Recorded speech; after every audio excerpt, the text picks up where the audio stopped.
Et j'attendais, je ne vous le cache pas, ce moment avec un peu d'impatience. Je vous ai compris! Sunny ways, my friends, sunny ways. Parce que c'est notre projet! Nothing, just an incident. La gauche caviar découvre la tête de veau. Continuer de préserver notre différence comme Québécois parlant français en Amérique. Mais vous avez tout à fait raison, monsieur le Premier ministre. Et bonjour et bienvenue à tous sur Des bières et débats. Je suis aujourd'hui en compagnie de Astro. Salut. Et de moi-même, Pidou, évidemment. Et donc, aujourd'hui, nous allons parler un petit peu... Non, déjà, ils ont entendu un nouveau générique. Ah oui, c'est vrai, joyeuses années, belle année. Oui, bonne année aussi, ça, c'est le premier épisode de l'année. C'est le premier épisode de l'année, et en plus, vous avez le droit à un nouveau générique. Ah putain, oui. Ça, donc, c'est... voilà, c'est quand même bien. Fait par Astro. Voilà. J'ai tout composé, la musique, tout. Il a demandé un orchestre, un DJ. Ouais, c'est beaucoup d'investissement. T'as fait les voix aussi, non? Ouais, j'ai un talent d'imitateur. D'accord, donc, tu pourrais nous en faire une là tout de suite? Ouais. Merci. La tête de veau découvre la gauche caviar. Non, c'est pas ça. La gauche caviar découvre la tête de veau. La gauche caviar découvre la tête de veau. Parfait. Moi, je croyais vraiment l'avoir devant moi, quoi. Voilà. Un peu sec, mais il est là.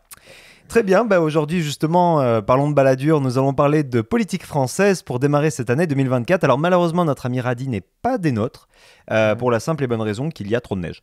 Donc voilà, vive le Québec. Et on va faire donc cet épisode qui sera centré un peu sur les événements politiques français qui ont rythmé ce début d'année et qui vont rythmer aussi le cours de l'année. On parle notamment... on y revient souvent parce qu'on avait fait Quelle France en 2027 ? Yep. On avait fait un épisode sur la crise des banlieues qu'il y a eu en juin. On avait fait le retour sur l'élection présidentielle. Ouais. Donc on y revient souvent et c'est vrai qu'on est plus ensemble sur cela de toute façon. C'est ça. Je crois que sur tous les épisodes que je viens de dire, on est que tous les deux. On est que tous les deux, oui. Bah c'est plus pertinent, c'est vrai. Oui. Mais là, ça va être pratique parce que voilà, on vous fait une à deux fois par an, voilà un petit chemin, et puis comme ça permet de suivre un peu l'actualité. Et puis cette actualité, on va vous la diviser en deux parties. La première peut-être plus nationale, on va vous parler du remaniement, des choses comme ça. La deuxième, vous allez voir, on va partir plus sur l'international. On a des grosses échéances, on a des élections qui arrivent en Europe, beaucoup, au niveau national et européen. Et donc ça va être intéressant parce qu'on va pouvoir voir peut-être des différences. Est-ce qu'un bord prendra le dessus sur l'autre uniformément dans le pays, ou est-ce qu'aux élections européennes, il y aura deux voix différentes qui s'exprimeront? Est-ce que des votes vont résonner les uns par rapport aux autres? Ça pourrait être intéressant. Est-ce que les gens aussi vont aller voter aux européennes? Aux européennes, c'est vrai. Donc entamons tout de suite le début de ce sujet par un petit peu l'actualité qui est toute chaude, toute brûlante au moment où vous écoutez ce podcast à sa sortie. Donc, au début d'année, le président Emmanuel Macron a décidé de reporter le premier conseil des ministres.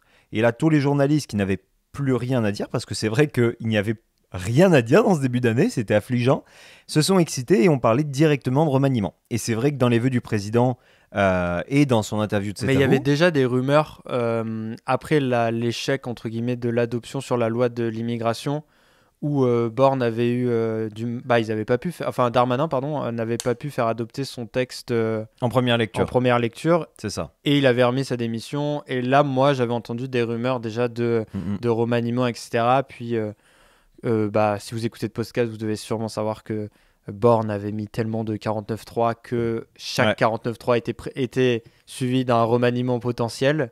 Donc, ça s'inscrit aussi dans ça. Mais c'est vrai que là, ils sont un peu allés chercher... Il n'y avait pas de signe si prémonitoire que ça par rapport à avant la pause, avant le début d'année, quoi. C'est ça, c'est vraiment pour resituer. Le projet de loi était passé après en commission mixte paritaire, qui est donc composée de, comme on dit là, elle était mixte et paritaire, donc de tous les partis, etc., pour trouver un compromis qui a été trouvé entre le groupe LR et le groupe de la majorité. Refusé par la France Insoumise, le RN et la NUPES et le RN plus précisément, et le groupe Lyot aussi, il me semble. Donc ça, c'est les indépendants libres et d'outre-mer, etc.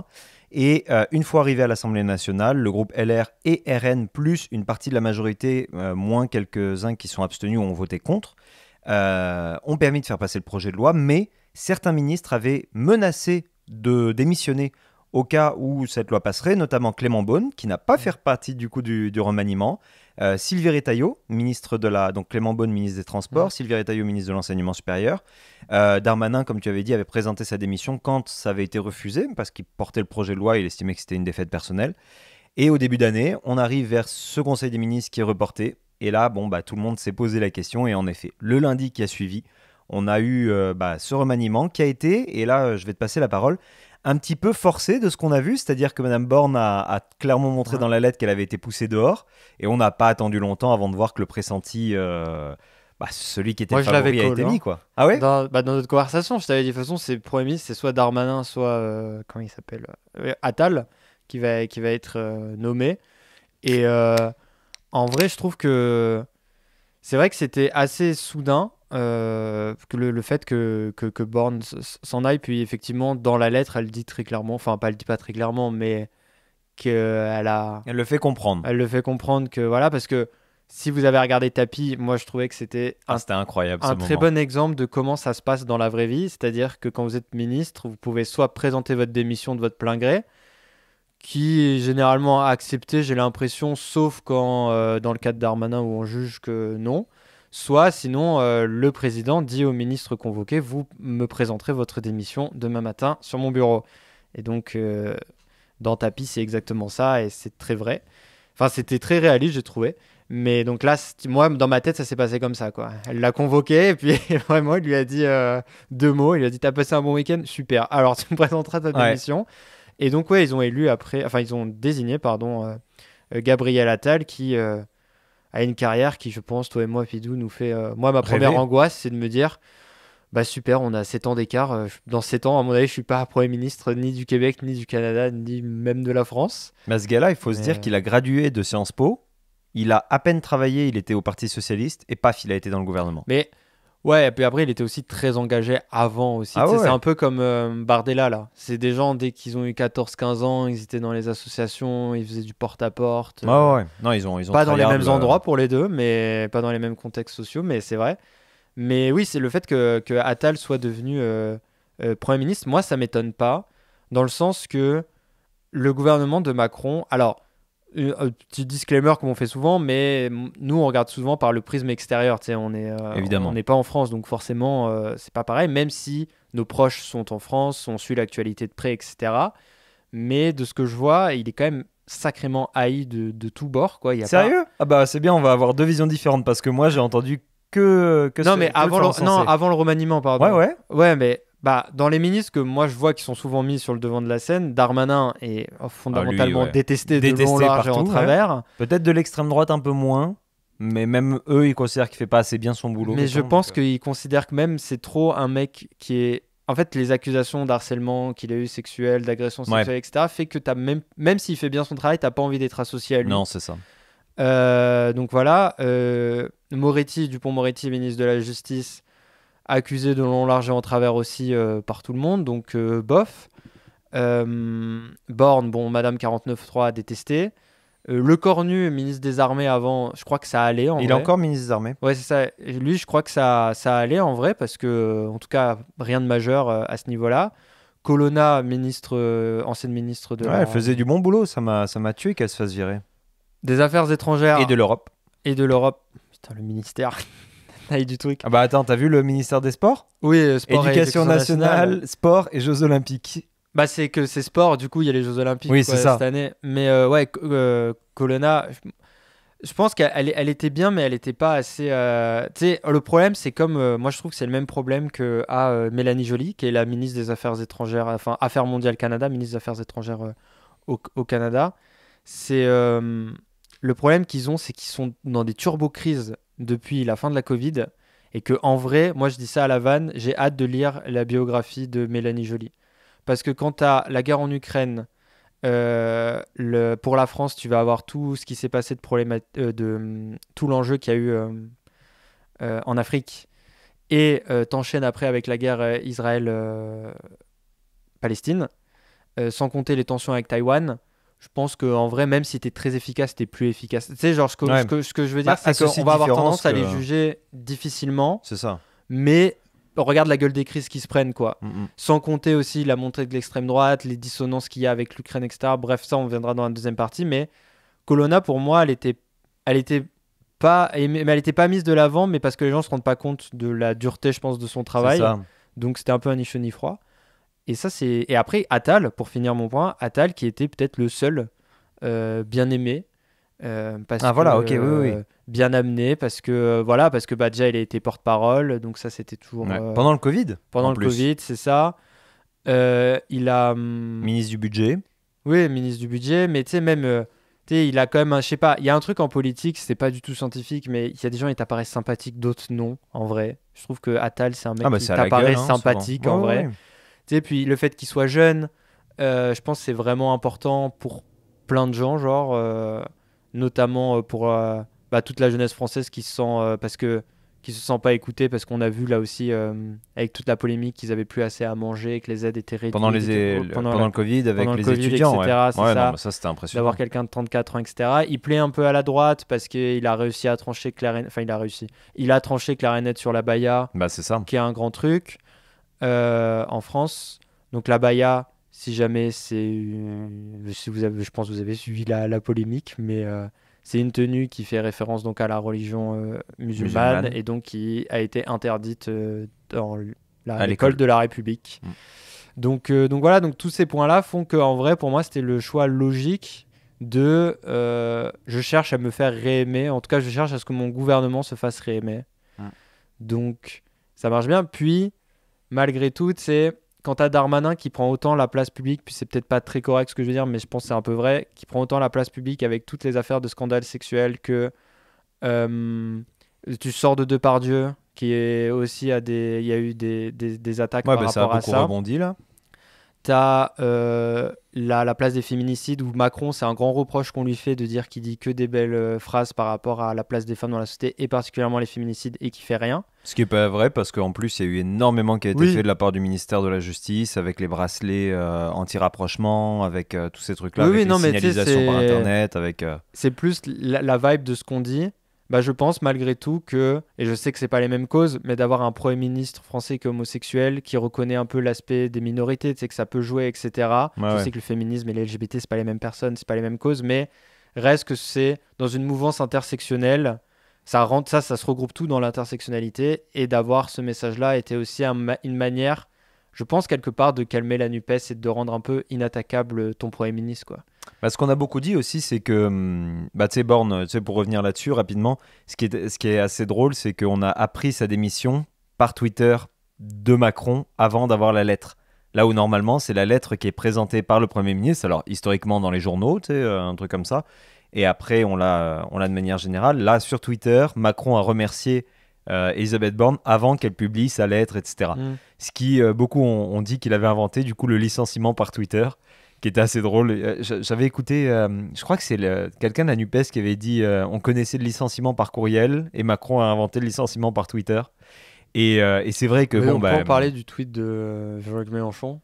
Là, j'ai envie de me flinguer. Je suis en mode, mais c'est quoi ces insultes? Attends, il faut que je le retrouve. Vas-y, retrouve. Mais c'est en fait, c'est tout le contexte qui est assez abrasif, et c'est vrai que Elisabeth Borne a servi un peu, et de toute façon, je pense que elle devait, alors je suis pas dans sa tête, loin de là, et je veux pas me jouer psychologue de comptoir, mais elle devait se douter qu'elle était ce chien de garde qui allait justement faire le sale boulot pour le président. Et c'est un peu le boulot de toute façon du Premier ministre, toujours, c'est c'est le chef du gouvernement.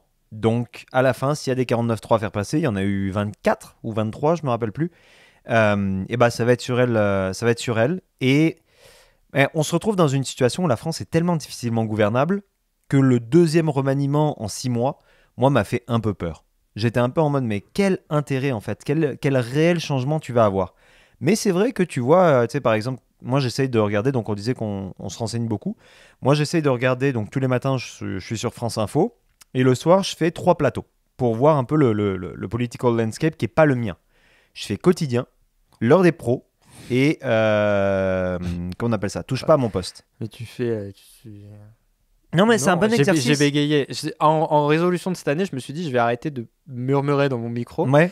Donc là, je l'ai fait, mais c'est parce que moi, des fois, je regarde l'heure des pros aussi, parce que je pense comme toi et moi, on est juste curieux de savoir. Et c'est ça le luxe aussi d'être à l'extérieur, c'est que tu peux te permettre de regarder ça.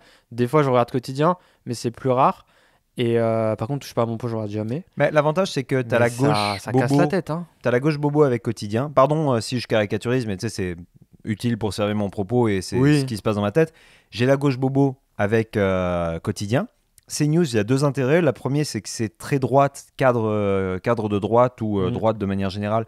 Et c'est la chaîne la plus écoutée. Donc, en France, donc c'est important de l'écouter, non pas pour participer à ça, mais pour savoir ce que les gens écoutent. Et C8, alors C8, CNews, je peux vous dire, c'est la même chose, c'est le même feed, c'est les mêmes images, c'est les mêmes sujets qui sont traités. De toute façon, c'est le même groupe, non ? C'est le même groupe, oui, c'est Bolloré, de toute façon. Ça, ouais. Mais ça parle à une France qui est plus populaire, qui ne vote pas forcément, qui votait historiquement à gauche, mais qui maintenant, je veux dire, allez sur le plateau de TPMP, l'émission de jeudi 10 janvier. Si c'est pas le 10, regardez le jeudi qui est autour du 10. Impressionnant. Parce que je prends juste cet aparté, mais pour vous dire à quel point c'est caractérisé, c'est-à-dire que pour moi, un plateau populaire serait naturellement un peu de gauche, ou tu vois, un peu peuple, des choses comme ça. Et là, on se posait la question, et plein de fois, il ramène ce sujet. Je pense que Bolloré veut ramener ce sujet un peu politique, ou les aristocrates derrière le groupe Canal veulent ramener ce sujet, où on disait, mais comment ça se fait qu'on a des islamistes en liberté en France ? Et donc là, il y en avait un, notamment Gilles Verdez, donc, qui essayait de ramener le sujet, de dire mais c'est pas des gens qui sont condamnés, c'est des gens qui ont purgé leur peine, qui sont en liberté après avoir purgé leur peine, et voilà. Et il disait mais nous, on mettrait ces gens en prison de base, parce qu'ils sont comme ça, même s'ils ont purgé leur peine. Donc déjà, tout ce qui est le fait d'avoir une vraie cause pour être en prison, etc. Mais donc on arrive sur un sujet des braqueurs, et où il disait oui mais moi la mort d'un braqueur, ça m'attriste pas. Si le braqueur il est mort par le bijoutier ou par l'armurier, c'est normal. Si jamais tu vas braquer des gens, tu te fais buter. Et petit à petit, on arrive vers ce qu'ils ont eux-mêmes nommé le Guantanamo à la française.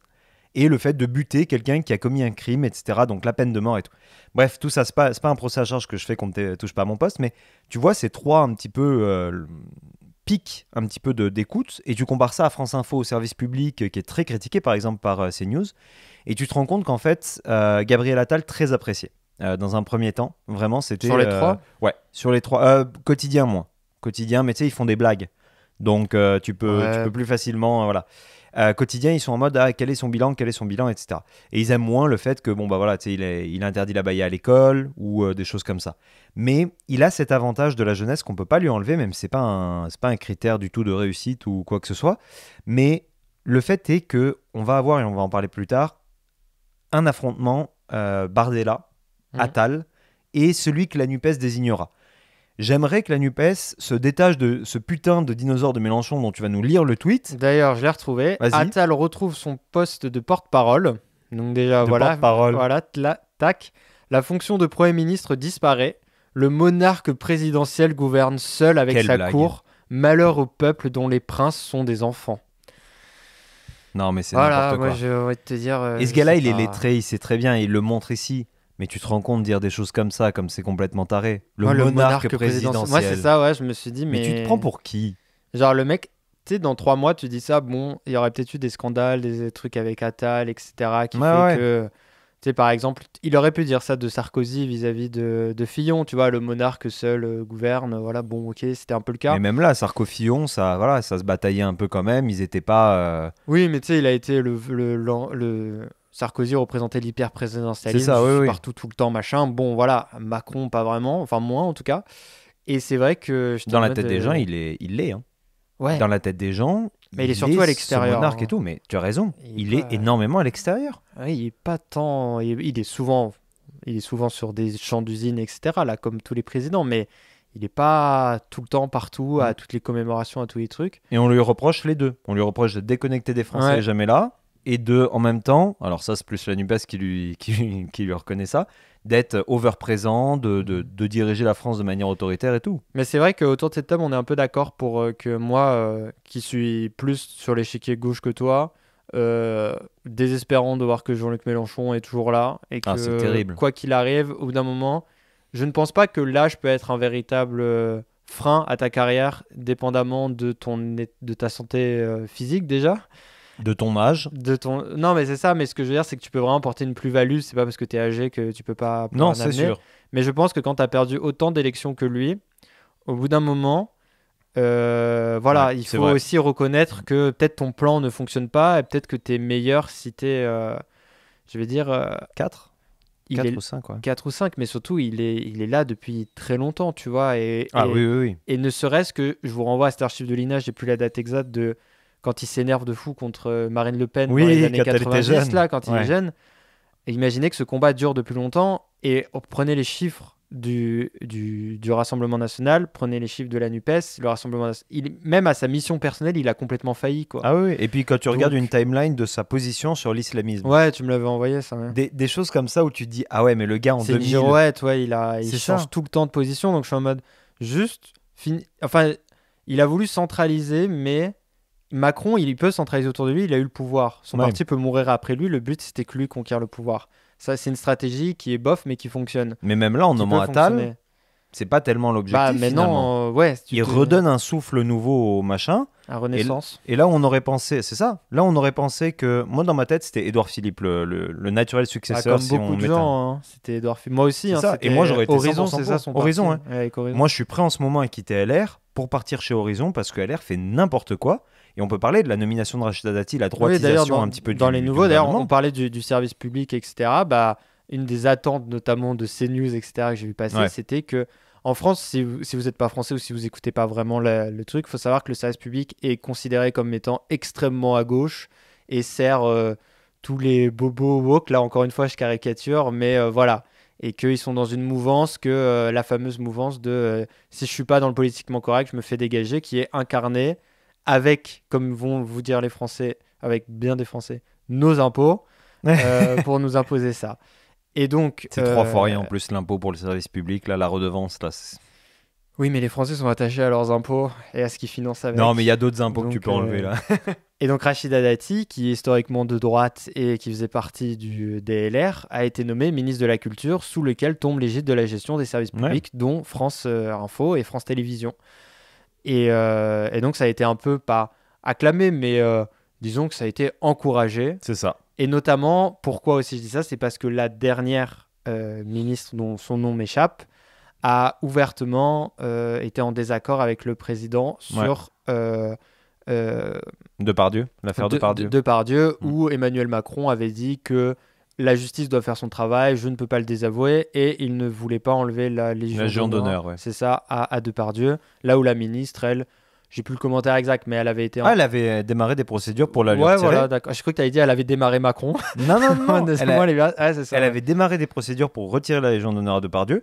Ce qui, qu'on soit pour, contre Depardieu, j'en ai rien à foutre. Si tu l'enlèves à Depardieu, tu l'enlèves à tous les princes saoudiens qui décapitent des journalistes, tu l'enlèves aux footballeurs. Qu'est-ce que les footballeurs ont à foutre avec la Légion d'honneur ? Ça dépend s'ils ont gagné la Coupe du Monde ou pas. Non. La Légion d'honneur, c'est au service de la France. La très bonne série d'ailleurs. Ouais, mais on a été obligé. Mon grand-père a eu la Légion d'honneur, petit flex. Et ils ont tellement gueulé, les militaires, quand la Légion d'honneur a été donnée en 98, qu'ils ont dû créer une Légion d'honneur au péril de leur vie. Donc maintenant, tu as 2 classes de Légion d'honneur en plus des grades. Tu as celle où tu es vraiment déployé sur le terrain. Et tu risques où tu as été au service de la France.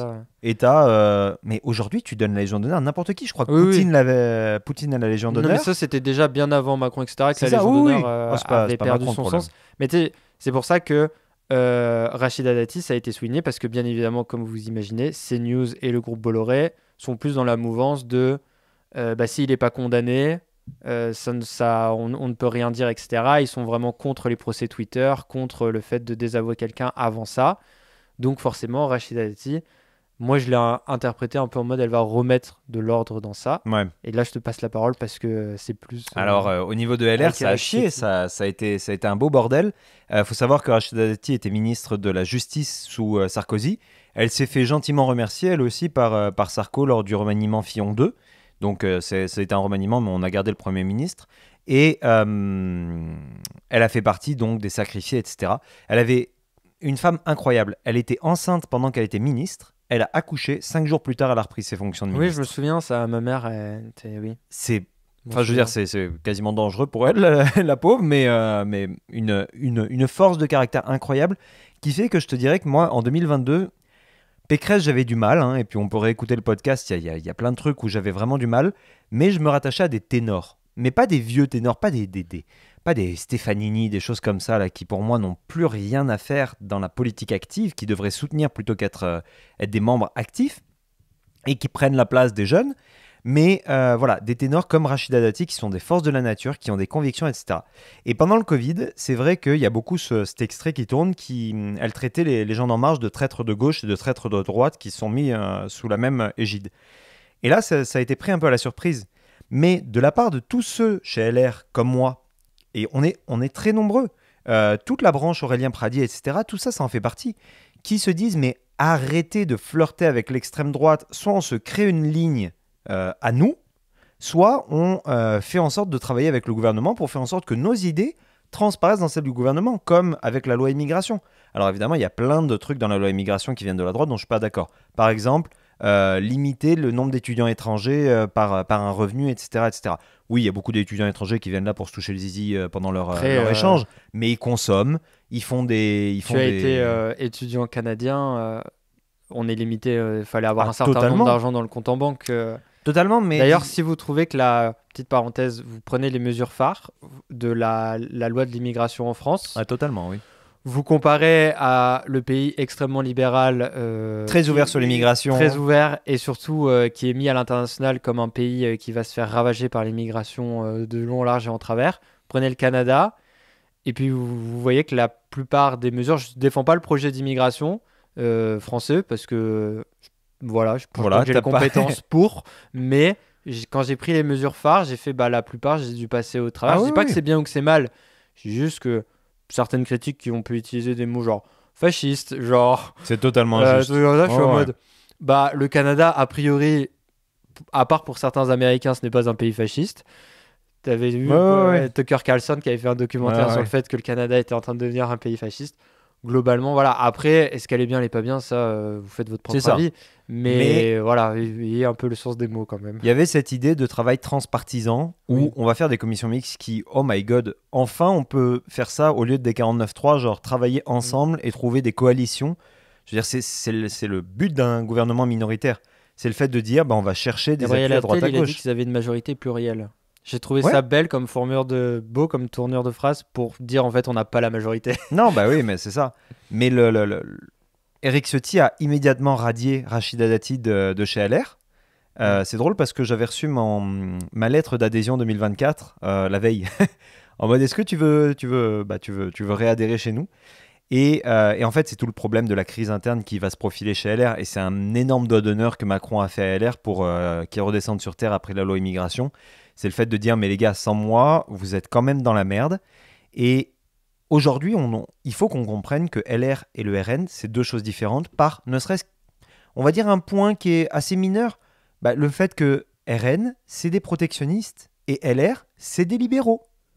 Et rien que ça, si t'es pas d'accord sur ta politique économique, on peut pas dire que parce que les deux sont d'accord sur l'immigration et comme quoi il faut la contrôler, etc., c'est le même parti. C'est pas en adressant juste les problèmes de l'immigration en disant il y a trop d'immigrés que on va ramener les gens de l'extrême droite à droite. C'est pas vrai. C'est en apportant des solutions concrètes. Et moi, l'idée qu'a eu Macron dans cet avou de dire mais attendez, c'est pas parce que j'adresse l'immigration que je suis d'extrême droite. Si je veux combattre l'extrême droite, je vais répondre aux problèmes que les Français soulèvent et qui vont voir l'extrême droite pour ça, et je vais y répondre de manière sensée, ordonnée et juste. Et ça, c'est la démocratie. Moi, je trouve il y a des trucs que je trouve fous des fois. Alors, juste pour faire le point sur Éric Ciotti, il a dit « Rachida Dati a fait le choix d'entrer au gouvernement. Elle se place en dehors de notre famille politique. Elle ne fait désormais plus partie des Républicains. Nous sommes dans l'opposition.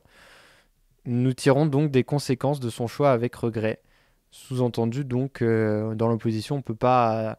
Mais elle a été radiée des LR. Les commissions mixtes, c'est bien, ça peut aider, etc. Moi, je me pose la question, est-ce qu'ils veulent vraiment travailler dans des commissions mixtes ? Parce que quand tu vois ce genre de truc, on est dans l'opposition, c'est-à-dire par défaut tout ce que va présenter le gouvernement, puis on l'a vu, que ce soit NUPES ou LR, la loi sur l'immigration, avant même qu'ils rentrent dans la PES, ils savaient très bien qu'ils allaient tout dire, allez vous faire foutre. Regarde la loi des retraites, donc il y a un an, on va bientôt fêter les 1 an de dépôt de ce projet de loi. Dès qu'ils sont arrivés, NUPES, ils avaient, on pourra checker, désolé si le nombre n'est pas exact, 7000 amendements. Oui, mais c'était en milliers d'amendements. Voilà. Ça, oui, je me souviens que ça m'avait Pour marqué, ceux qui ont un petit peu travaillé dans le système gouvernemental ou quoi, dites-vous qu'un amendement, moi le plus rapide que j'ai vu passer au Québec, ça a pris 25 minutes. Un amendement où tout le monde était d'accord. Parce qu'il faut que tout le monde ait son temps de parole, dise pourquoi il est pour, que tu fasses toutes les procédures, etc. Déjà, il faut le présenter, après, il faut le c'est ça. voter et tout. Oui, Il faut le commenter, après tu as l'opposition C'est une qui vingtaine parle, de etc. minutes, quoi, quand tout le monde, ça va bien. Quoi. Quand tout le monde est d'accord. La virgule, elle est au une bon virgule, endroit. voilà, c'est ça. Donc imaginez 7000. Donc c'était juste du blocage. Et quand tu veux pas qu'un projet de loi passe, tu peux faire ça. Mais acculer le gouvernement et après lui reprocher de faire des 49.3 quand c'est son droit le plus profond et que tu as un vote, parce qu'après il y a le vote justement de confiance au gouvernement, la motion de censure, bien c'est un peu, je sais pas, je trouve ça malhonnête. Je trouve que ça ne pousse pas le gouvernement à ne pas passer par le 49.3 et ça ne pousse pas les oppositions à dire le gouvernement il veut travailler avec nous parce que regardez, enfin il veut pas travailler avec nous parce que regardez il fait que des 49.3. Bah oui, il voudrait bien, mais je pense que c'est minoritaire. C'est en ça que la France, elle devient ingouvernable. C'est vraiment, hein, c'est le fait que aucun n'est prêt à travailler avec l'autre. Et tu sais, genre Tu penses que c'est par gain personnel ou c'est par Honnêtement, je sais pas, mais quand je compare, par exemple, et je sais que c'est pas des systèmes qui sont les mêmes, mais quand je compare le Canada, par exemple, actuellement, il y a une alliance qui est faite entre les libéraux et ce qu'on pourrait qualifier en France d'extrême gauche, le NPD, si on remet sur les échiquiers français. Les libéraux, on va dire que c'est Macron. L'extrême gauche, du coup, c'est la NUPES. Globalement, en vrai, faut vous dire qu'ils ont fait une coalition et une alliance parce que Trudeau donc, est minoritaire, donc comme la même situation que Macron. Et pour pouvoir faire avancer les projets de loi, que ce ne soit pas bloqué en permanence, ils se sont dit, on est plus proches tous les deux. Et à nous deux, on a la majorité. Et moi, je te donne... Moi, je voudrais faire avancer tel projet. Toi, tu veux faire avancer tel projet. On va se trouver au milieu. Et notamment, il y a eu un truc qui a été fait, qui a été l'assurance dentaire. Et voilà. Non, mais... Elle est faite partiellement, mais au moins, ça a été avancé. Partiellement, tu vois, c'est avancé. Avant, il n'y en avait pas. Maintenant, il y en a une, tu vois. Alors, c'est comme l'Obamacare. C'est très loin du projet initial. Mais reste que ça avance. Et en France, j'ai l'impression qu'une alliance de ce niveau-là et que... le gouvernement de Macron soit à droite, comme certains médias disent maintenant, qu'il soit à gauche parce qu'ils sont jeunes et dynamiques. J'ai l'impression que ni les LR, ni la NUPES, parce que le Rassemblement national, bien évidemment, qu'il ne fera pas d'alliance, c'est sa ligne directrice de base. Donc dans les deux grands partis, parce que j'exclus totalement le PS qui a 3 sièges, ou je sais plus combien. Ils en ont une dizaine quand même. Une dizaine, mais tu sais, le but c'est de se dire si on fait alliance, on a la majorité. Donc à partir de là, on gouverne ensemble. Ah oui, bien sûr. Et j'ai l'impression qu'une alliance comme ça en France, elle est impossible parce que la NUPES vit dans l'idéal fantasque à mes yeux maintenant qu'elle aura un jour le pouvoir. Qu'elle sera au deuxième tour, pardon. Parce qu'il y a eu 2 élections 2 fois et ils n'ont pas réussi. Et à mes yeux, la France se droitifie, mais tend de plus en plus vers l'extrême droite, de plus en plus, parce qu'ils sont à court de solutions. Quand tu parles de la France, tu parles du political, du paysage votent. politique ou Non, des gens qui votent. Des gens qui votent. Les gens qui votent. Parce que si on prend la dernière élection... Parce que la NUPES, elle fait quand même pas mal. Hein. Elle est passée à 600 000 voix du second tour. Hein. Mais ça, c'est parce que Zemmour a divisé le vote aussi. C'est parce que c'est vrai, tu as raison. Il y a 10% droite, qui sont passés chez Zemmour. Ouais. C'est divisé. Si elle s'était tenue... c'était très loin. Là, il serait passé à pas à 600 000 votes. Il y a la fameuse alliance des droites, qui est le gros argument avancé par l'extrême droite, où ils sont en mode Zemmour, Le Pen, mais Ciotti. même la NUPES, tu vois, même à l'intérieur, c'est nul la NUPES. Ils ont voulu faire une alliance de gauche, mais à part... ça marche, contre toute attente. Tu sais, depuis la loi des retraites, on dit c'est fini la NUPES, c'est fini la NUPES et tout machin. Après, il y a une AL. C'est fini la NUPES, regardez, Mélenchon, il appelle à l'insurrection. Ce qui est vrai, il pourrait être littéralement poursuivi pour ça. Mais ils ont proposé combien de projets de loi ils ont, à part dire ça, c'est pas bien et chier sur ça. Donc, c'est ça que je me dis que la France, aujourd'hui, j'ai l'impression qu'elle m'apparaît un peu ingouvernable. Et du coup, le nouveau gouvernement de Macron, pour en revenir au truc, il essaye de faire du renouveau, de faire des alliances par défaut, donc avec des ténors de droite, avec la jeunesse, en calmant un peu les ardeurs sociales à cette jeunesse française. Donc comme je reviens au point, tous les enjeux d'intersectionnalité, etc., qui sont quand même très présents en France. Après, voilà, les gens de très gauche ont quand même chié sur Attal de long, large en travers en disant que c'était une famille d'aristocrates et qu'il n'avait jamais travaillé de sa vie. Et donc, je pense qu'il essaye de composer avec ça. Mais Enfin, moi, Mélenchon, il a pas beaucoup bossé à l'usine non plus. Hein. Oui, c'est vrai. Et moi, ce qui me Mélenchon, pousse... il a été sénateur à combien 25 ans 27 ans, je crois. 27 ans Je crois. Depuis ses 27 ans, il a pas Truc comme ça. il a pas pointé au travail. Hein. Non, mais c'est comme... Et il en a 70 et quelques là. Oh, il est quand même assez âgé. C'est un... Enfin, il est assez âgé, il a une très grande carrière. Quoi. C'est plus on va Ouais, dire voilà, ça comme ça. on va dire ça. Non, mais le problème, c'est que voilà, quand on disait 72 ans. quand on disait le duel, et puis justement, ça nous amène sur la deuxième partie, le duel des jeunes, qui est justement Attal, Bardella, qui, je peux comprendre la gauche qui dit, à force de parler de Attal Bardella, on va finir par dire qu'il n'y a que le centre et l'extrême droite. C'est comme Zemmour. Hein. C'est comme quand les gens disaient si on parle autant de Zemmour, c'est sûr qu'il sera extrêmement Voilà, présent. exactement. Plus t'en parles, plus il est là. C'est une critique légitime. Mais c'est aussi qu'il n'y a personne C'est à pour ça l'extrême qu'on a gauche mis pour ça. des temps de parole aussi Ouais. à la télé. Ouais, enfin, qui sont Non, complètement qui sont- claqués là, mais Et surtout qu'ils sont pas pris en compte sur Internet. c'est genre 2 semaines, oui, et Ça, puis c'est c'est genre un 2 truc. semaines avant. Oui, non, mais ce que je veux dire, C'est c'est que c'est du coup, non, Mais mais oui. c'est que si on l'a encadré, c'est que c'est une vraie critique. Et Ouais, ça, on ouais. peut pas leur enlever. Mais je pense qu'il faudrait le durcir, mettre ça quasiment du 1er janvier. J'irais de l'année aussi électorale. extrême. Ouais. C'est-à-dire que le Ouais. 1er janvier, c'est le temps paritaire qui est mis.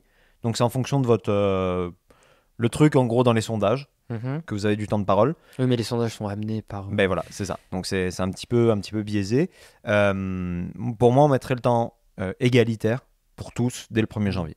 Donc, évidemment, les gens vont encore plus parler encore plus tôt de la campagne. Tu fais quoi du président?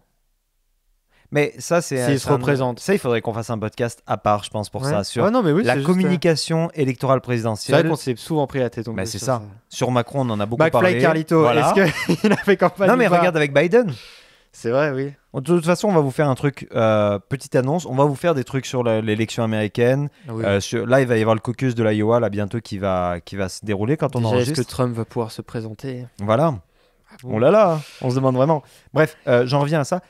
Si on focalise aussi le débat Attal, Bardella, c'est parce que pour les européennes qui arrivent, on n'a pas de candidat à gauche de jeunes, de jeunes figures comme ça. Le plus jeune leader qu'on aurait, ce serait Raphaël Glucksmann, qui est pas tout jeune non plus. Il est pas tout jeune. Lui, je le vois souvent passer sur mon LinkedIn. Je sais pas pourquoi. Il est Il est- hyper actif sur Il LinkedIn. est très intelligent. Il est bon dans sa communication et sa ligne, c'est un écolo, c'est un social et écologiste, je crois. Ouais. Donc après, c'est au Parlement européen. Donc les groupes sont très différents. Oui. Vraiment, allez regarder parce que c'est passionnant, mais c'est totalement différent de la droite et la gauche française. Et j'adore le système politique européen parce que tu as toutes les couleurs. C'est-à-dire, tu peux être un protectionniste de droite, un libéral de droite, tu peux être un libéral de gauche, etc. Mais justement, Raphaël est un peu cette figure de proue de la gauche française au Parlement européen, mais c'est le seul qui brille. Ouais, finalement. mais il est européen. Moi, je pense que la France a un certain rejet, les Français, de l'Union européenne en vrai. Mais regarde Bardella, il est élu nulle part en France, sauf au Parlement européen. Très Et bon Marine Le Pen- contre-exemple. Regardez, Voilà. je fais une preuve, je vais un peu... T'as raison. Ouais. Et il est Regardez. président du Rassemblement Non, national. non, mais oui, c'est vrai. Et clairement, alors je suis pas du tout dans les papiers du RN, donc je peux pas savoir. Mais de ce qu'on voit de l'extérieur, Bardella et Le Pen, ça va se tirer comment on dit, se tirer le bout. Tu crois? Se tirer la moue pour l'élection de 2027. Ah ouais? Soit il la soutient en promesse d'être Premier ministre, soit il va dire bon écoute cocotte. Putain, t'as raison, il est juste conseiller de régional d'Île-de-France C'est ça? et député européen. Ouais. Putain, ouais. Bah ouais, très bon. Ouais, bah Ce gars a Glucksmann, jamais- du coup, voilà. oui, potentiel Et pourtant- candidat. Et si tu regardes d'ailleurs toutes ses communications, notamment celle qu'il avait fait à propos de Nathan, tu sais, le gars qui s'est fait buter, un rugbyman, ils en ont fait toute une affaire. L'extrême droite a réussi à en faire un fait de société alors que c'est juste un fait divers. C'est un gars qui s'est fait buter à la sortie d'une soirée par quelques jeunes de banlieue. Mhm. Et du coup, ça a ramené tous les trucs de sécurité et tout. Bref. Il a enregistré sa vidéo comme quoi on maîtrise plus notre immigration, notre intégration. Et puis, alors là, il est parti dans les trucs racistes, mais pleine blinde, au Parlement européen. Donc ce gars-là est anti-européen. Il dit qu'on ne contrôle pas notre immigration. Et l'immigration, bah, tu le sais comme moi, c'est géré par l'Europe. C'est le traité de Dublin. Là, ils viennent de re-signer un traité, etc. Parce qu'on peut mettre toutes les lois immigration qu'on veut. Si on ne fait pas ça au niveau de l'Europe, ça ne sert à rien. Si la Grèce dit je lâche le morceau, rentrez comme vous voulez. Mais par même la Lampedusa, ou oui, mais la Turquie, on aura d'autres problèmes si la Turquie le fait. Si la Turquie le fait, on a des dizaines de millions de personnes Si la, demain. si la Grèce ou l'Italie le fait, on va en avoir beaucoup et eux, on peut pas rentrer en guerre ou on peut pas. Mais je sais que la Turquie fait partie de l'OTAN, mais c'est game international, géopolitique internationale, c'est pas interne à l'Europe. Même si on regarde juste chez nous, juste l'Italie ou l'Allemagne, bah oui, notre loi en immigration est terminée à cause de l'espace Schengen, quoi. Donc, mais pourquoi Macron se rapproche du Maroc et de l'Algérie ? C'est pas parce qu'il veut panser les plaies de la colonisation. C'est parce que si eux, de leur côté, ils retenaient les migrants et qu'ils favorisaient pas la migration, bah, tu réglerais le problème à la source. En partie, ouais. En partie, évidemment. Oui, mais le best, ce serait qu'il y ait, je sais pas de guerre civile et pas de terrorisme dans les pays d'où les gens partent. Il a pas choisi le terrain le plus facile avec l'Algérie. Parce que les relations diplomatiques sont très compliquées. Ouais, mais regarde, depuis même, je me rappelle sa première campagne, il avait dit que la France était coupable de crimes contre l'humanité pendant la guerre d'Algérie en Algérie. Et je me rappelle, là, ça avait fait un tollé. Et puis, alors, même moi, là-dessus, je suis en mode, oulala, frérot, t'es allé un peu loin et tout. Mais l'idée était de se rapprocher. Et là, cette politique un peu de distance et de rapprochement, où il dit, on va lâcher les liens coloniaux qu'on a avec nos anciennes colonies pour rebâtir des nouveaux liens. Et c'était tout le travail qu'avait entamé Catherine Colonna, notamment. Et j'espère que Stéphane Séjourné, compagnon de Gabriel Attal, va pouvoir continuer. J'avais pas process l'information que c'était son... Ouais, c'est son copain. Bah, ils sont paxés là, donc je sais pas comment on dit quand on est paxé. Bah, compagnon. Ouais. Ça fait quand même un peu promotion... Moi, je trouve ça un peu bizarre. Je trouve ça un peu entre étrange. Toi et moi et nos auditeurs. Mettre ta femme ou ton mari au gouvernement quand toi-même t'es le chef du gouvernement, putain, ça doit être rythmé à la maison. Non, puis même... Tu sais, ça doit... Genre, putain, t'as pas bossé, bordel, qu'est-ce qui se passe en Afrique ? Déjà, en plus, oui. Mais même l'image et tout, que ça renvoie, etc. Je sais pas, puis tu sais, lui, il a été un... Séjourné, c'est ça ? Ouais, Stéphane Séjourné. Séjourné, lui, il a été un fervent défenseur dès le début de Macron. C'est un premier... Un premier truc, donc t'as l'impression qu'ils sont toujours un peu aidés, mais comme... À pas se mentir, c'est normal c'est normal dans tous les couples de se faire des promotions comme ça. Non, mais c'est normal d'avoir des intérêts communs, etc. Mais je trouve que quand c'est des postes à aussi grande responsabilité, on peut quand même souligner que c'est particulier. Ouais, c'est étrange. Surtout à des postes. Enfin, on parle pas. Il l'a pas fait. Même ça aurait pu être déjà commencé à être scandaleux s'il l'avait mis à un poste même quelconque.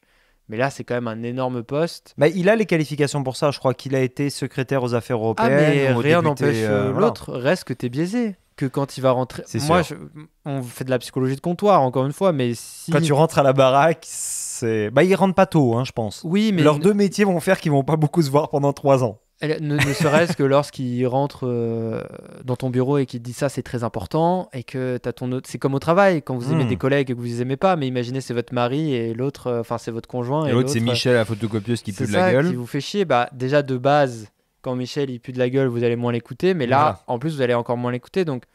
Puis je vous renverrai à...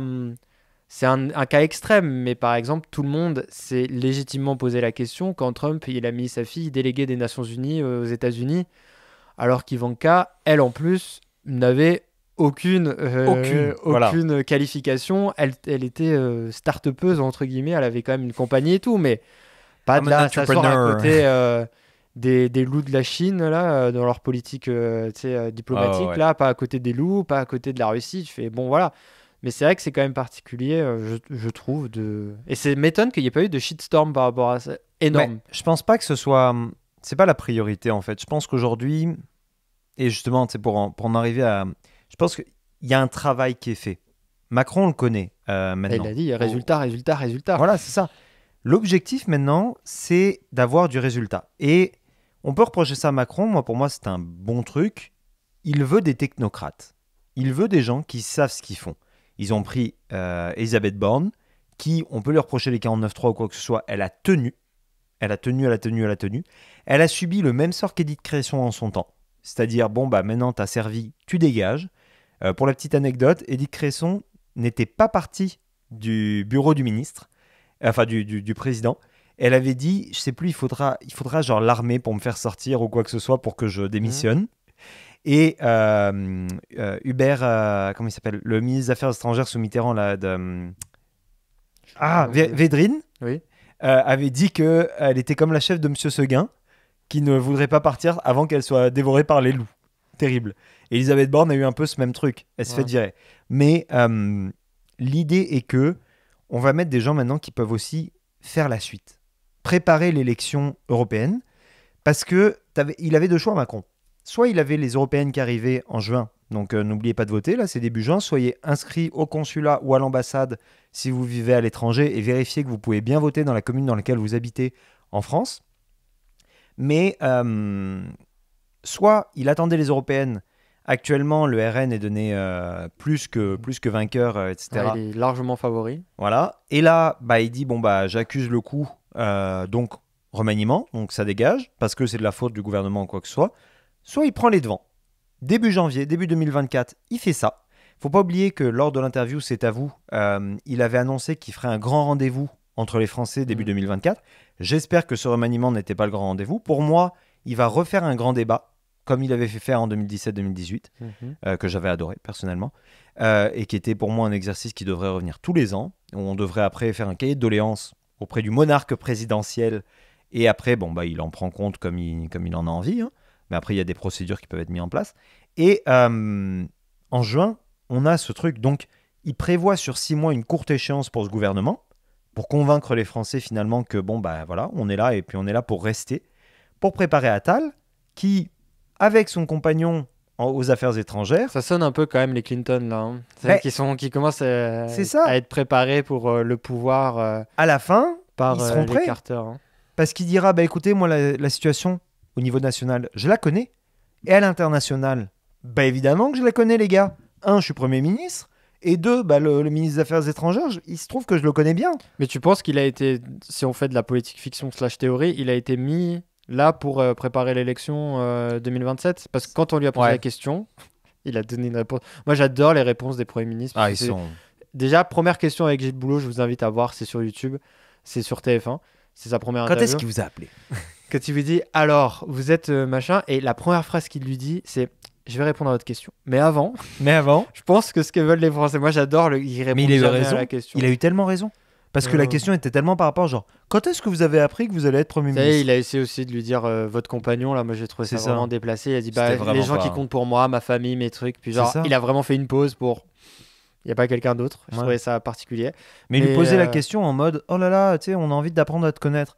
Moi, je t'avoue, quand j'ai vu Gabriel Attal à 20h, etc., sur mon Twitter, enfin sur mon Instagram même, j'ai directement connecté TF1. Et j'ai dû attendre 20h30 comme un con, parce que c'est vrai que c'est à 20h30 qu'il y a le machin.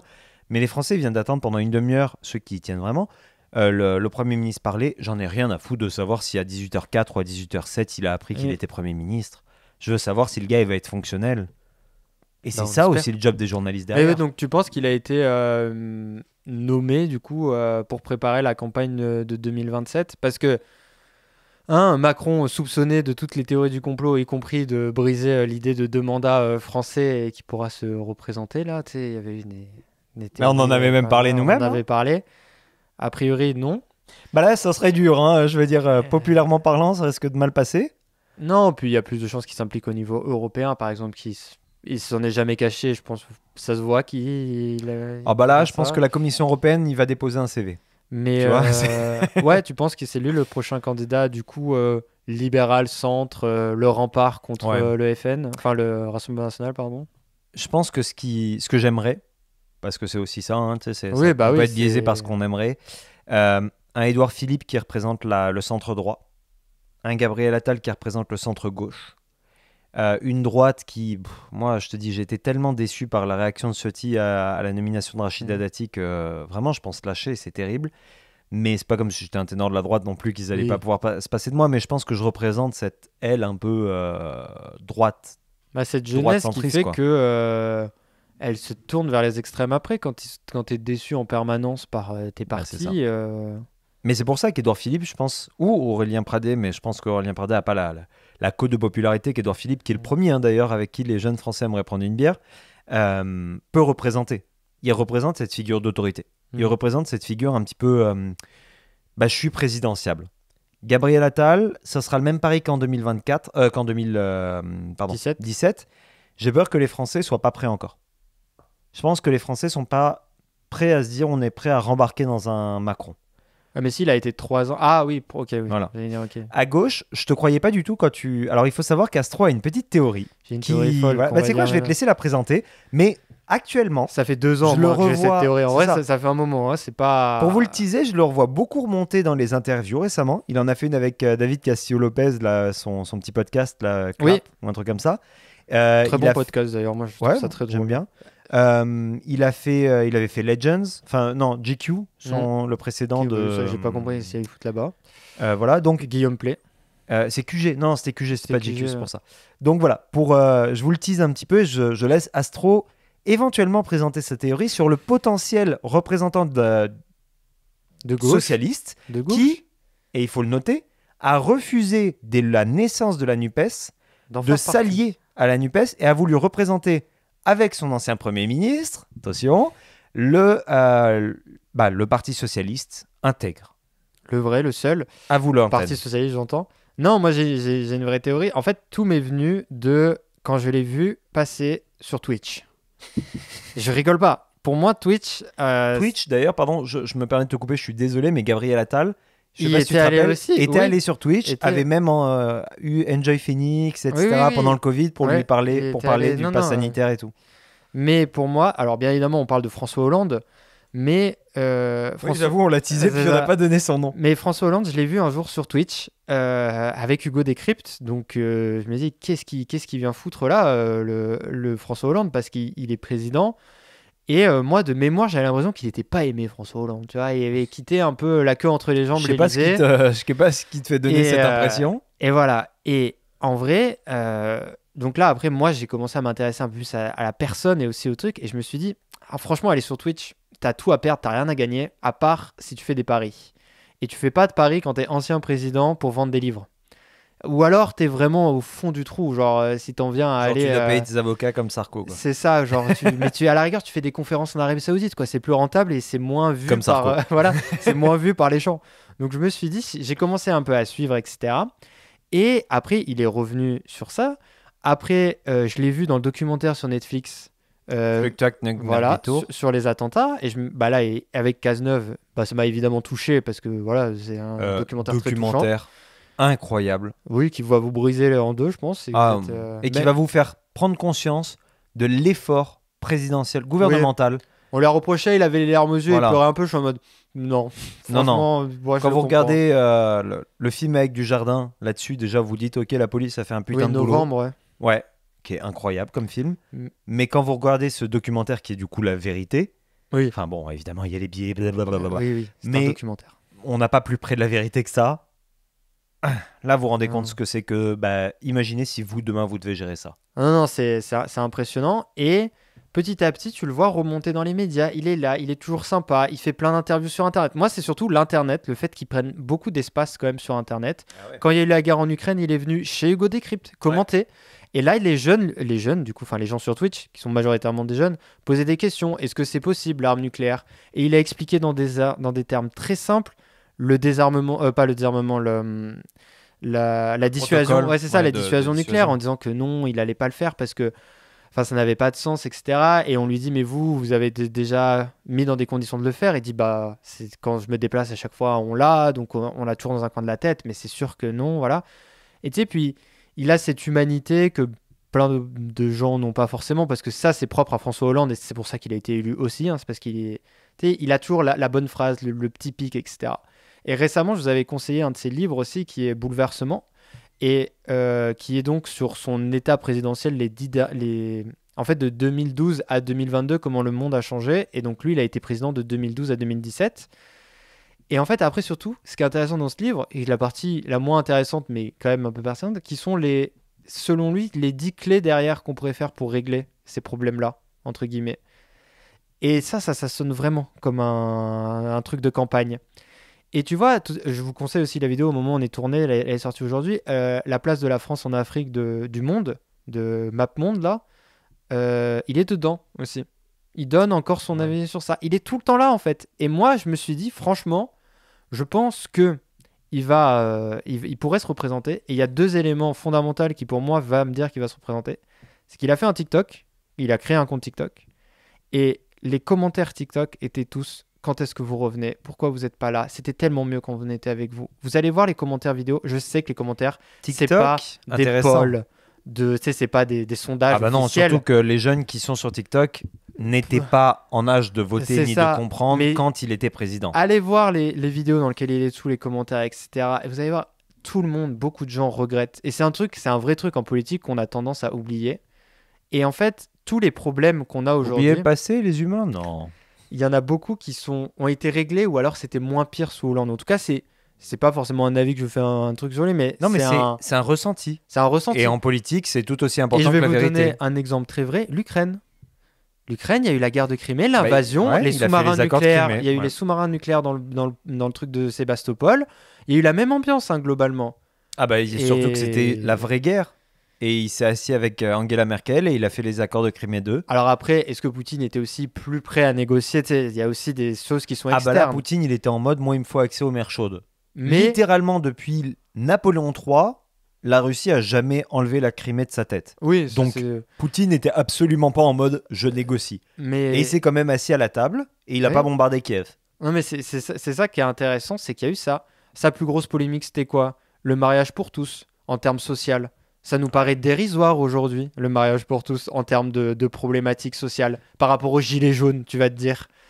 Et donc, il y a plein C'est d'enjeux. vrai quand même, on est sorti dans la rue. Ah, mais parce il y avait que- des millions, il y a eu 1 million de gens dans la rue pour, Ouais. contre le mariage pour tous, là. C'était. Et Mais il y avait Quotidien la... était, Attends, il y avait plus que ça. Il y avait quand même Nuit debout. Moi, je pense que Nuit debout a fait. Mais beaucoup moins que les gilets jaunes. Oui, Et parce tout que le monde c'était a de gauche, oublié. Tout le Parce monde que a- Nuit debout était un mouvement de gauche. Ouais, mais les gens ont oublié, je pense, globalement, Nuit debout. Et oui, mais de la part de la gauche, et de la part de la gauche NUPES, notamment un ami insoumis à qui j'ai parlé, qui lui est passé chez Insoumis après Nuit debout, a dit, mais en fait, tout comme Mitterrand a trahi, Mitterrand. Oui.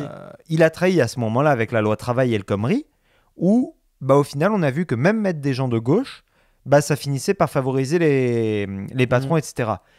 Bon, ce à quoi j'ai répondu, Mais- les gars, il faut à un moment satisfaire tout le monde quand on fait gouvernement. Et oui, quand tu donnes des trucs aux travailleurs, tu dois donner des trucs aux patrons. Si le marché international se libéralise et que le marché européen se libéralise, on doit libéraliser les lois françaises parce que pour avoir un père qui est patron, personnellement, si tu veux licencier quelqu'un qui fait activement du mauvais travail, ça te prend plus cher que d'attendre qu'elle fasse une erreur et que tu ailles au prud'homme Tu l'as. et tu passes 5 ans au prud'homme. Mm. Donc des frais d'avocat, donc du temps, de l'énergie, de travail, etc. personnel. Voilà. Depuis la loi El Khomri, c'est un peu dur, mais c'est beaucoup plus simple que ça n'était avant. Ah non, c'est sûr. Donc, il y avait ça. Puis pareil, il y a l'opération. Et donc tu peux recruter plus. Voilà. Oui, c'est ce non, que mais je voulais c'est sûr, dire. ça dynamise le Voilà. marché du travail.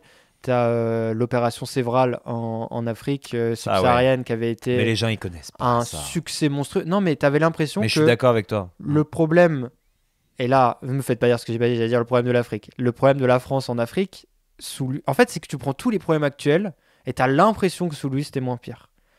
Et c'est comme quand les gens Putain, ils romantisent. ça fait là le. Ouais, Non, le mais c'est chômage est meilleur maintenant.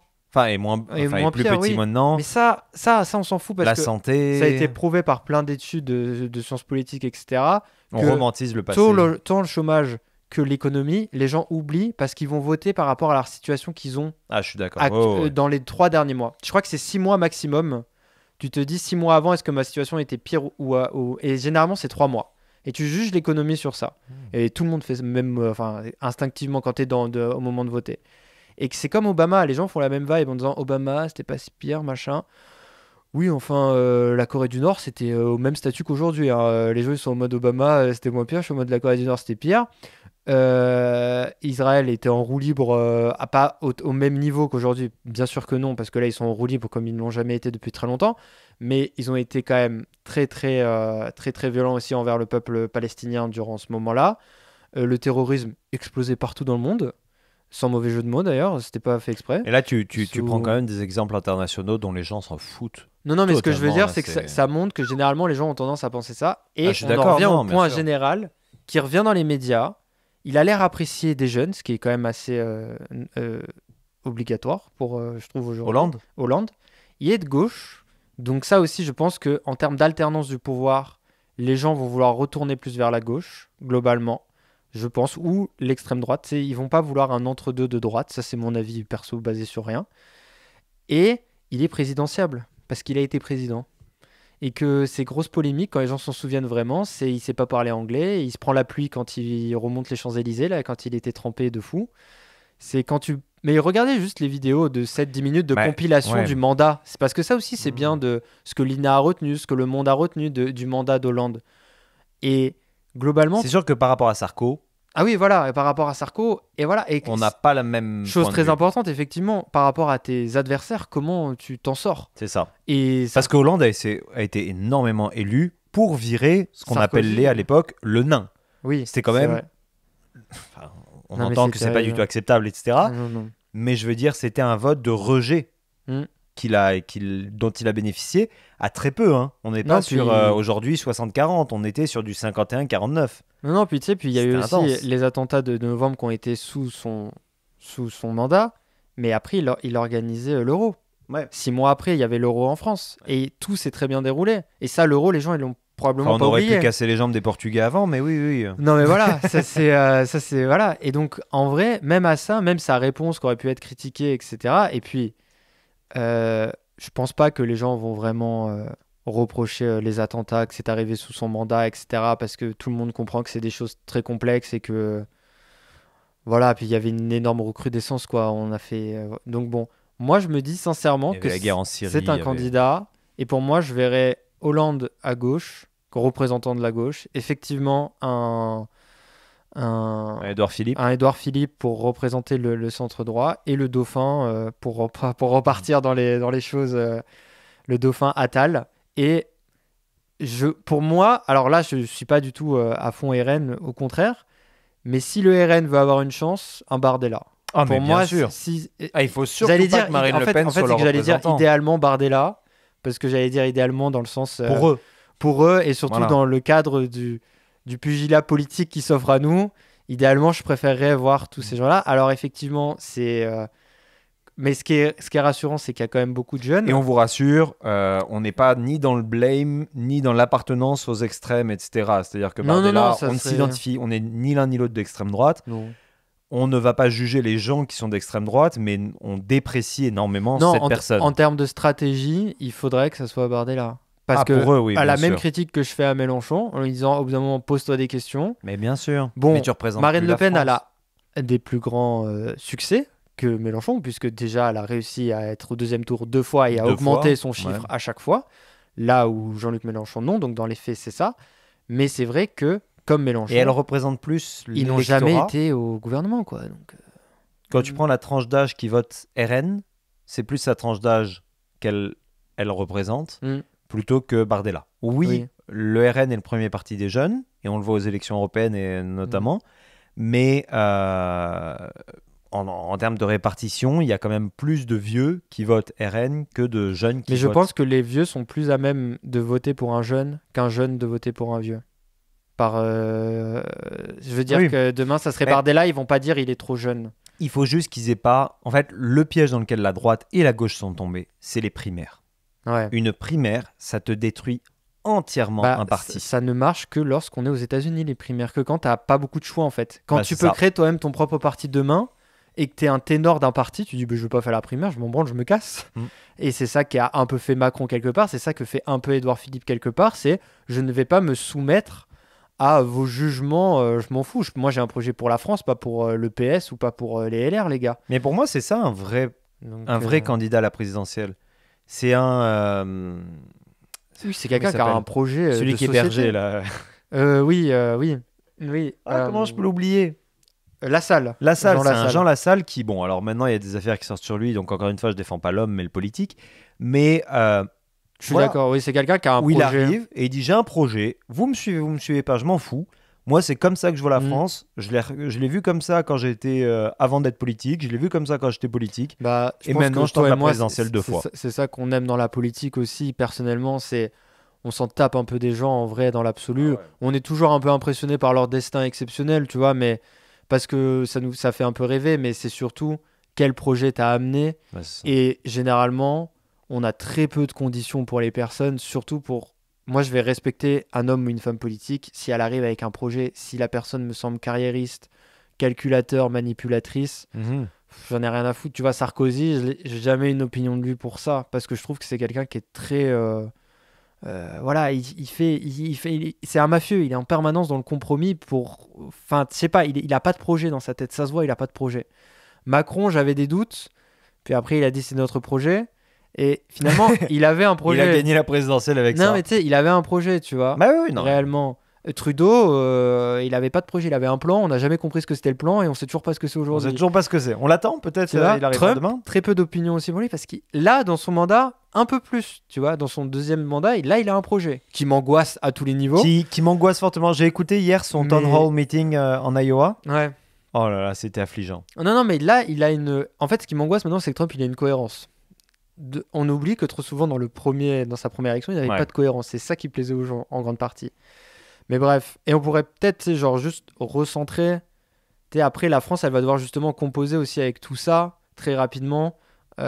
Justement, l'élection américaine qui. Oui. On peut plus se cacher que si Trump est réélu, on s'en tape un peu de beaucoup de choses. Mais un des trucs qui va impacter la France, c'est si Trump se barre de l'OTAN, qui maintenant est une grosse mouvance. Et il aurait dit en privé à un des conseillers de l'Union européenne. Que si l'Europe était attaquée, il fallait pas compter sur les Américains. Ah, mais il l'a dit au town hall meeting même. Il l'a redit très bien, donc voilà. Il était en mode, moi de toute façon. C'est peut-être pour ça, ça a fuité dans la presse, donc à mon avis, il l'a assumé. Il a dit, moi de toute façon, j'ai dit à chacun des membres de l'OTAN que si vous ne payez pas, oui, c'est ça, nous ne vous défendrons pas. Ouais, c'est ça son grand truc. Et il va pas bouger de ça. Ouais. Mais donc ça, pour la France internationale, c'est quand même quelque chose, parce que la France, seule puissance nucléaire de l'Union européenne maintenant, que le Royaume-Uni n'en fait plus partie. Voilà, donc forcément, seul siège... Siège partagé. Siège partagé avec l'Allemagne, mais aussi avec le Royaume-Uni. L'Allemagne, c'est pas dans les faits, mais il y avait eu... Il y a les accords d'Aix-la-Chapelle qui permettent à l'Allemagne de demander à la France de siéger à leur siège du Conseil de sécurité de l'ONU.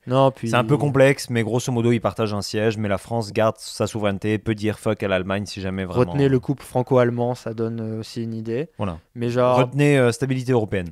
C'est ça, t'as l'Ukraine, effectivement, est allé séjourner en Ukraine très rapidement, là, son premier déplacement. C'est ça, tu vois, ils sont allés directement sur le terrain. Ouais, mais ça, c'était prévu depuis longtemps, parce que tu vas pas en Ukraine comme ça. Oui, c'était Colonna qui devait y aller, et finalement, il est allé quand même. Mais c'est vrai généralement, quand même, quand tu arrives, tu rayes tous les agendas, tu fais voici mon nouvel agenda. Oui, et puis eux, ils ont fait, ok, c'était quoi les déplacements sur le terrain? Ok, on y va. Puis c'est pas des déplacements sur le terrain comme aller au Nord-Pas-de-Calais, comme Gabriel Attal qui, le jour de sa nomination, va au Nord-Pas-de-Calais, dire aux gens, allez, bon courage.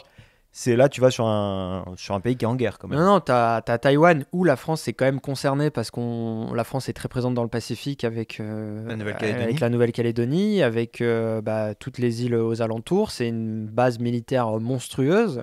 Une zone de pêche qui monstrueuse. Absolument pas négligée parce que c'est quand même pour ça qu'on garde la Nouvelle-Calédonie. Et on est déjà en guerre plus ou moins ouverte avec les Chinois. Économique Non, pas économique. Non. Ah le Vanuatu aussi, par exemple, je ressors cet exemple-là à chaque fois, mais c'est un très bon exemple de la France. Il y a eu un référendum, la France est partie, qui est arrivé les Chinois. Donc on a bien compris que si on partait, c'était les Chinois qui arrivaient. Donc il faut qu'on tienne les murs. Mais regarde au niveau des échanges économiques, quand Trump il a fait son protectionnisme anti-chinois, Macron et l'Union européenne ont fait attendez, regardez, nous on a un super marché où vous pouvez échanger.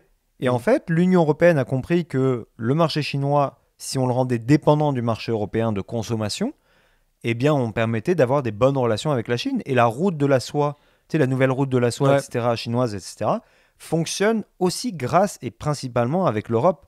L'objectif, c'est de connecter, de passer par autre chose que le port de Rotterdam pour avoir d'autres trucs d'échange. Parce qu'on le voit avec le Yémen, ça aussi, on peut rapidement le mentionner. Actuellement, on a quand même une intervention militaire américaine et britannique sur un pays étranger parce qu'apparemment ils soutiendraient des rebelles. Excusez-moi, mais j'ai l'impression qu'il y a 30 ans, on a eu la même connerie là. Les F-35 et les B-52, les bombardiers américains... pour quelques rebelles à poil sur la plage. Et encore moins les Anglais qui, les Anglais, pas tant que ça à l'international, à part quand c'est pour suivre les Américains, pour aller bombarder des gens qui comprennent pas pourquoi ils les bombardent. Alors, à la défense, tu sais, je rigolais un peu, des gars à poil sur la plage, c'est quand même des troupes entraînés. Ils sont armés, entraînés. Ils ont des hélicoptères de la résistance de l'Iran, etc. Mais on attaque quand même des civils. Autre point, l'Iran. La France a quand même été le négociateur du nucléaire iranien, de l'accord de lequel les États-Unis, Trump, se sont unilatéralement, j'ai pas réussi à dire bien, retirés de ce truc-là, qui fait qu'aujourd'hui, ils sont en train d'enrichir encore plus du nucléaire. Enfin, ils ont repris des trucs du nucléaire civil, mais bon, voilà. On peut avoir des doutes légitimes quand les caméras de surveillance de l'Agence internationale de l'énergie atomique sont désactivées. Donc, tu sais, ça... voilà, et la France va devoir composer avec tout ça, et le futur président ou présidente devra faire ça, mais le gouvernement doit composer avec ces crises-là actuellement. Bon, là, c'est plus international, sans compter, effectivement, la guerre en Ukraine, où, là, vraiment, a priori...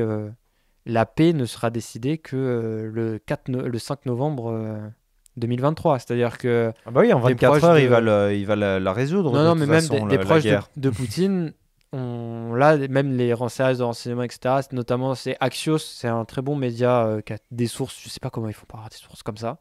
Généralement, ils disent un truc 2 jours après, c'est dans tous les médias mainstream, donc tu fais, bon, vous êtes très fort. C'est un média très légitime, hein, c'est pas un truc... mais Axios, voilà. Des sources proche du pouvoir russe, la ligne directrice, c'est de dire qu'on commencera à réfléchir au plan de paix, enfin, à s'arrêter après l'élection américaine. Et qu'en gros, ils veulent savoir s'ils vont composer pendant encore 4 ans à devoir envoyer de l'armement lourd ou pas pour si c'est Biden qui est réélu, ou s'ils vont négocier une paix qui va être tranquille ou pas pour eux. Et que le but, c'est de tenir le front jusqu'à maintenant parce qu'ils ont atteint leurs objectifs relativement stratégiques. Bah oui, mais de toute façon, on le voit, le Donbass et le Donetsk, ils vont dire, bon bah voilà, on se contente de ça si vous nous laissez une Kiev neutre, et autant. Et ça, c'est la ligne sur laquelle, mais là on régresse, mais Poutine, il est sur cette ligne depuis plus d'1 an. Oui, ça, personne pas ouf, mais en tout cas, ce qui est souvent présenté comme quelqu'un qui ment, Poutine, qui dit pas la vérité, qui va te truc et tout... Bah là, pour le coup, peut-être pour ça qu'on l'a pas cru, mais depuis le début, il dit ça, quoi. Ah bah oui. Bah après, il dit ça sur la Crimée aussi. Donc je comprends que les gens sont un peu sceptiques. Puis après, il fait des menaces à la Moldavie aussi. Voilà. En disant, vous êtes les prochains. Alors la Moldavie, c'est très intéressant. Dit ça, donc bon, t'es en mode bof. J'ai une amie qui est moldave et qui disait que justement, en Moldavie, c'est très tendu quand tu es russe, par exemple. Parce qu'il y a énormément de Roumains qui sont très riches et qui, en fait, imposent un espèce de pouvoir aristocratique en Moldavie, qui fait que la communauté russophone est très mal perçue et quasiment, je ne veux pas dire opprimée, mais qui, par exemple, ne peut pas avoir les postes dans l'administration ou ne peut pas avoir, tu vois, ce genre de trucs. Oui, puis l'accès à la citoyenneté, c'est compliqué aussi, je crois. Enfin, c'est ça. Donc, y a des tensions en Moldavie qui font que, un peu comme on voyait finalement en Ukraine, etc., les populations russophones dans les pays ex-URSS sont pas dans un rejet total de la Russie, sont pas pour la guerre, sont pas pour rien, ils sont juste pour être en mode putain, est-ce qu'on peut exister en tant que peuple russophone dans des pays qui ne le sont pas. Et ça, malheureusement, je ne suis pas qualifié pour en parler, mais on est là maintenant aussi, donc voilà. Qu'est-ce qu'on fait? Mais donc il y a tout ça, et puis il y a effectivement sans compter la crise climatique qui pourrait s'accentuer en France, on l'a vu avec... pas. T'as vu, il y a de la neige en ce moment. Qui aurait pu prévoir, hein? Vous êtes vache avec lui pour ça, parce qu'il voulait pas dire ça. Je sais, mais t'as tout ça, et on a vu les feux cet été, etc. Donc c'est vrai que le gouvernement a beaucoup à faire, mais moi, tu vois, quand je vois des gens comme la NUPES ou le RN, je me questionne vraiment leur capacité à mener à bien toutes ces crises. Genre vraiment, mais c'est pas l'un ou l'autre. Ah, totalement. Mode. Mais même sans... Mais comment leur ligne politique pourrait permettre ça? Je pense pas. Genre à tous les niveaux. Et par exemple, on ne l'a pas très adressé, mais il y a des tensions sociales aussi en France à l'intérieur qui sont dues aux événements internationaux, qui sont complexes à gérer. La guerre Israël-Palestine met la position de la France dans une position complexe parce qu'il y a forcément...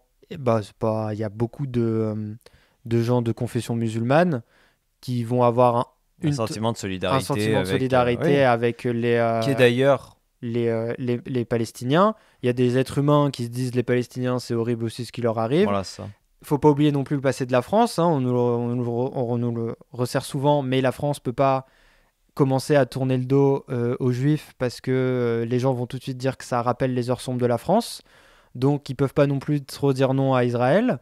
Donc l'État français fait de l'eau tiède, comme il l'a très bien montré récemment, en appelant pas vraiment au cessez-le-feu, en mettant de l'aide humanitaire militaire là avec le... C'est quand même majeur là ce qu'ils ont fait en aide humanitaire par voie aérienne. Oui, le pont aérien qu'ils ont fait. C'est quand même Non, mais ce que je veux Ça dire, paraît c'est pas que... énorme, ça va pas arrêter les missiles de tomber, mais quand tu as des Non, mais convois global- humanitaires qui peuvent pas passer, et quand tu vois combien ça coûte de faire des convois aériens, et que tu vois la quantité, c'est-à-dire c'est pas 2 caisses de 2 kilos de pâté en croûte qui sont tombées, c'est vraiment des tonnes et des tonnes de marchandises, et de biens, et de vivres, et de médicaments.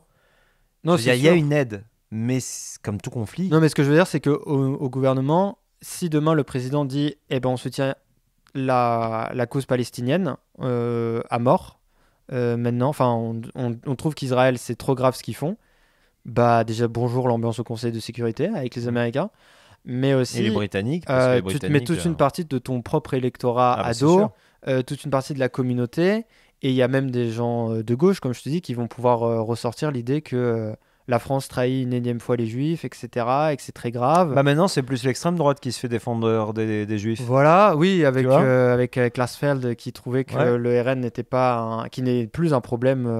Et puis Mélenchon qui va draguer l'électorat musulman C'est ça, dans les et- banlieues, alors que ces gens-là ne votent pas. Et c'est ultra. Pour moi, c'est encore plus raciste d'aller parler à ces gens-là de manière oui, de ultra les utiliser opportuniste comme et tout. ça. Mais bon, Donc t'as ça, et d'un autre côté, si tu dis je soutiens l'État d'Israël, tu es un colonisateur impérialiste tortionnaire qui veut tuer des enfants.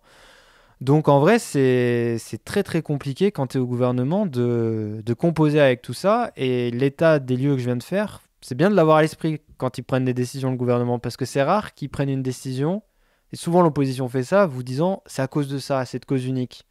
Non, c'est souvent plus complexe. Et généralement, ils essayent d'un peu de c'est marcher sur des œufs en permanence, quoi. Donc bon courage, Gabriel. Mais c'est vrai que l'état de la France actuelle la rend quand même, c'est hyper intéressant. Et reste que c'est le leader de... Oh, allez, c'était un peu facile ça. Le leader de l'Union européenne, j'allais dire. Un des leaders de l'Union européenne. c'est un pilier Un pilier. de l'Occident.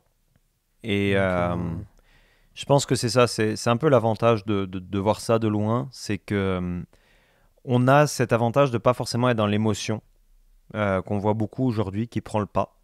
Ouais, de pas vivre dans le pays, c'est vrai que ça permet de Ouais. se détacher. Mais moi, on l'est encore quand même parce que Parce qu'on suit ça tout le temps. on suit ça tout le temps, on reste français et là, puis nous aussi, nos parents vivent en France, Bah, c'est etc. ça. Moi, je les appelle toutes les semaines, donc je suis en mode, mon père, il suit activement la politique, donc puis des fois, je vois la formation, on a beau avoir la même, elle est pas pareille, hein. Ah, mais c'est pour ça qu'il faut Elle vient regarder du même plusieurs média sources. des fois, et je suis en mode, mais on n'a pas la même information, et je suis en mode, c'est fou, et je sais qu'est-ce qu'il lit, qu'est-ce qu'il regarde et tout, donc des fois, je fais exprès d'aller voir des trucs qu'il lit et qu'il regarde avant pour voir un peu son point de vue, etc. Et je me dis, c'est pas grave, mais je suis un peu en mode, putain, t'imagines si on vivait en permanence comme ça, etc., on pourrait être très, pas avoir le cerveau retourné, parce que je dis pas que les gens en France ont le cerveau retourné, mais avoir une opinion qui est très divergente et plus à chaud, et c'est normal. Quand tu vis, par exemple, la question de l'insécurité, on peut la traiter avec une plus grande distance. Je pense C'est que ça. si je vivais en France, je la traiterais beaucoup plus différemment, parce que j'aurais peut-être un peu plus peur pour mes proches, ou pas, ou pour moi, ou pour d'autres gens, tu vois. Donc ça change quand même ton point de vue. Puis, Hein. rien que le fait que nous, on dise, tu vois, on prend l'insécurité, ok, regardons les chiffres depuis 2000. Déjà, on va dire ça. Voilà. Ouais. Mais nous, on va se dire ça, parce que le soir, on va pas sortir, on va pas avoir notre copine ou notre sœur ou quoi que ce soit qui va sortir et qui sera peut-être en danger ou quoi que ce soit. On ou n'a plus pas en danger ou l'ami moins en danger. de trucs Voilà. qui est arrivé dans une situation où ça pouvait être problématique, ou... On je veut sais une pas, réponse tout de suite quand on est sur place. On n'a pas le temps de regarder, est-ce qu'il y a 20 ans, c'était vraiment moins pire? Est-ce que c'était pire? Est-ce que voilà? On a envie que ce soit traité. Et le fait d'adresser un sujet, je pense que ça permet de le résoudre. Et si aujourd'hui le gouvernement centriste, droitard pour certains, va adresser ces problèmes et essayer de couper l'herbe sous le pied des deux extrêmes, parce qu'on a beaucoup parlé de l'extrême droite, mais pour moi l'extrême gauche est tout aussi dangereuse, à la fin peut-être le peuple se sentira plus écouté. Et je sais pas, tu vois, le fait la de loi se sur sentir l'immigration, écouté- ils ont adressé, Ouais, mais ils regarde, ont la droite a aimé, resserré, hein. ils ont resserré de fou, ce qui avait l'air d'être majoritairement ce que voulaient les Français, sinon il n'y aurait pas Marine Le Pen au deuxième tour 2 fois pendant les 10 dernières années. Donc, Oui, parce qu'elle n'a que ça. Hein. oui, voilà, donc elle n'a que ça. C'est vraiment, tu sais, ils sont partout dans nos campagnes, donc Parce que ça reste son truc tout le temps. Ça aussi, Donc- t'es vache, putain. C'est pas ce qu'elle voulait dire. Non, mais je sais. Mais le truc que donc l'immigration, je pense, on n'a pas les chiffres, mais je suis sûr on irait voir, c'est un des top problèmes pour les C'est le Français. premier. C'est le premier. Ils l'ont adressé, ils l'ont fait. Ça a pas tant j'ai l'impression que ça n'a pas tant satisfait les gens. Ça dépend. Sûrement que la ça dépend forme le média aussi. que t'écoutes. Moi, je vois Ouais. CNews, Le Figaro, Ouais. le JDD. Alors lui, je le lis moins parce que lui, pour le coup, c'est pire que Marianne quasiment. Mais quand même, à droite, extrême droite, ils ont été contents. Preuve en est que le RN a voté pour. Alors ça aussi, pour finir, pied de nez entre Jordan Bardella et Marine Le Pen. En sortant de la commission mixte paritaire, alors Jordan Bardella n'était pas dans la CMP, mais il a dit sur Twitter que le groupe RN ne voterait pas pour ce projet de loi. Ah oui, puis Et oui. arrivé en chambre, Tout à fait. Marine Le Pen a donné l'ordre de bataille de voter tous pour. Oui. Ce qui a été très embarrassant pour le gouvernement, parce qu'évidemment, à ce moment-là, la NUPES, vous avez voté avec l'extrême droite. En sachant qu'ils avaient voté eux-mêmes avec l'extrême droite pour rejeter le texte. Mais C'est vrai ça. oui. Mais moi je pense que pour On a être tendance engagé, à oublier certains votes. Hein. moi un des problèmes que j'aurais à m'engager en politique, c'est qu'il y a une gymnastique mentale des fois, et il faut savoir retourner sa veste à un degré que j'aurais du mal en vrai. Ah bah il y a un très bon livre que j'ai pas lu, mais que mon père m'avait mais ça nous permet d'arriver sur les recommandations, qui s'appelait L'art de retourner sa veste. Ah ouais, non mais... Et qui était justement sur toutes les fois où les politiques ils disent A, puis après ils vont me dire B, mais sans bugger quoi, les gars. Mais c'est ils sont, ça, moi je sais pas comment ils font. Moi j'aurais vraiment du mal avec ça. Mais ouais, voilà, on a fait un tour d'horizon. De toute façon, on couvre pas tout, on va y revenir. Peut-être qu'on fera un autre épisode à l'été, parce qu'effectivement, au début d'été, on avait fait ça. C'est bien ça. pour faire Bah, il y aura les élections. peut-être 3 épisodes par an, un en début d'année, un au milieu d'année, un en fin d'année. Conseil de classe. Ce conseil de classe, c'est ça. On fait l'état de la France. Et bah, petit Emmanuel, va falloir. C'est ça, là on lui a fait son trimestre d'hiver, voilà. Et puis bon, bah, au trimestre de printemps, peut-être post-élection européenne, puis Moi, Gabriel aura un début de mandat. Donc on pourra juger là-dessus. Là, comme c'est le renouveau, on peut croire ses belles promesses. C'est ça. On peut lui mettre les encouragements. On paraît positif, voilà, on met les encouragements du conseil de classe, mais doit faire ses preuves. C'est ça, doit faire ses preuves. Après, Et quand même un blâme pour Darmanin. Mais sinon, juste un point, juste moins pour lui. un parce que c'est toi. C'est le prof qui te sac. Toi, parce que tu n'as pas d'âme aussi. Je suis désolé. Quand il passe à la télé, moi, il m'angoisse ce mec. C'est pas, sois vivant, genre. Avec ou sans lunettes? Incarne ton projet sans, je pense. Sans, il te Mais moi, fait c'est- plus peur qu'avec. Moi, c'est avec lunettes qui me fait peur. C'est pas bien de trop juger les gens sur leur physique, etc. Mais moi, là où j'ai un peu je pense que son fait que j'ai l'impression qu'il manque d'humanité. Tu sais, souvent, par exemple, Stephen Harper au Canada, c'était ses cheveux qui ne bougeaient pas. T'avais l'impression Ouais. que c'était un Playmobil, tu vois. Et c'est le bas de sa mâchoire. Elle ne bouge pas beaucoup à Darmanin, et je pense que c'est ça qui me stresse, Ok. moi, quand il parle. C'est juste sa bouche qui... Ouais, qui bouge pas beaucoup, et il Ok. dit des trucs très graves en bougeant à peine. Et je pense que c'est ça qui m'angoisse, Mm, mm. tu vois. Donc voilà, mais c'est tout, c'est des trucs. Mais c'est vrai que petit blâme pour ça. Et pour la ministre de l'Éducation, on ne l'a pas adressé, qui ose dire devant les caméras, en tant que mère, je ne mettrai pas mes enfants dans le public. C'est pas ce qu'elle a dit. C'est pas ce qu'elle a dit, Non, mais non, non, non, elle a non. dit, en tant que parent, j'ai quand même choisi, parce que l'école publique était un peu défaillante, de mettre mes enfants dans le privé. Elle a pas dit défaillante, encore une fois. Elle a dit que... Quand on est mère, qu'on voit son enfant. Bah oui, Qu'a mais des mes trucs et parents tout. avaient fait la même chose. Mais mes parents ont fait la même chose aussi. Mais ce Voilà. que je veux dire, c'est que... Mais il faut dire les choses comme elles sont. Pardon, on sortira ces paroles dans 20 ans. Mais l'école publique est juste mal gérée. Oui, mais quand c'est Quand toi t'as la des patronne, grèves à c'est que c'est toi la répétition. patronne. Mais oui, mais Actuellement, justement, c'est elle. Donc, quand t'arrives dans une boîte et que tu vois que la boîte est défaillante, bah tu dis la boîte est défaillante, adressons on ces va vendre des problèmes. piles maintenant. Voilà, c'est ça. Comme t'as dit. Non mais, imagine, elle serait arrivée, elle aurait dit non, l'éducation nationale, ça va bien, il n'y a pas de grève sans remplaçant. Quand un prof est malade, il n'y a pas de problème, on trouve tout de suite un remplaçant, puis le remplaçant, il fait vraiment bien son Ouais, mais boulot. tu peux pas dire Tout que le monde aurait dit, concurrents- mais vous faites pas de... les concurrents directs. Tu peux pas dire que le système alternatif fonctionne mieux à ce point-là que celui que tu as comme ça, parce Bah, qu'il n'y a tu pas peux de dire plan que celui- derrière, il n'y a pas de on va réformer. Elle a pas dit qu'il a fonctionné mieux, Stanislas. Parce que c'est au Oui. collège Stanislas qu'elle a mis ses gamins. D'ailleurs, j'ai bugué parce qu'il y en a un à Montréal. Ouais. Et j'étais pardon. Non, c'est un des trucs les plus prestigieux de France, Stanislas en France et tout. Lycée privé catholique. Mais c'est full privé en plus, je crois. Oui, Parce qu'en France, vous avez les semi-privés, ce qui est la majorité. Ouais, c'est ça. Moi, j'étais dans un truc Sous comme contrat ça. avec l'État. Sous contrat avec l'État, c'est juste que les profs. Stan, t'es sûr? Ils sont pas sous contrat avec l'État? Parce Je- que la plupart des privés sont sous contrat avec l'État maintenant. Ok, peut-être. Ouais. Et donc, vous avez après les privés Ouais. qui, eux, ne reçoivent pas de financement du gouvernement. La plupart tout. du temps, les religieux. Et du coup, ne sont pas obligés de se plier aux normes du gouvernement au niveau des programmes. Ils ont des minimums à respecter. Oui, parce qu'il faut que ça soit des adultes fonctionnels qui en sortent de là, mais s'ils ont décidé de pas... Ils peuvent te mettre 6 heures d'éducation religieuse par... Voilà, puis si Napoléon a décidé de le résumer en un cours, ils peuvent. Voilà. Ou si... voilà. Ou de le dire que c'était un dictateur sanglant, voilà. Ouais, ils sont pas tenus de prendre les manuels scolaires, Voilà. etc. Mais non, juste pour elle, moi je pense que c'était... Moi j'ai beaucoup aimé ce qu'elle a dit. Parce que elle serait arrivée... Moi, voilà, on était un peu trop d'accord, donc c'est bien. C'est ça. Si elle était arrivée en disant ouais, bah, l'éducation nationale, les pauvres professeurs, c'est vraiment dur, etc. Non, elle est arrivée, elle a dit. Voilà, elle est arrivée, on lui a dit hey, pourquoi t'es ministre de l'éducation nationale, tes enfants sont dans le privé. Soit dit en passant, Gabriel Attal, on lui a fait le même reproche il y a 6 mois. Oui, parce qu'il a lui, toujours été dans le privé. Hein, donc, mais alors, c'est un never-ending cycle. Mais moi, à la je trouve fin, que Gabriel Attal, c'est légitime. il a adressé les trucs de là-bas à l'école. Oui, mais parce que tu ne choisis pas d'aller dans l'école généralement. Voilà. Si tes parents disent tu vas là-bas, tu vas là-bas. Alors que elle, la ministre, dans son cas, elle, c'est un peu plus réprochable, entre guillemets, parce que c'est un choix qu'elle a fait, elle. Ouais, enfin, c'est un choix du passé.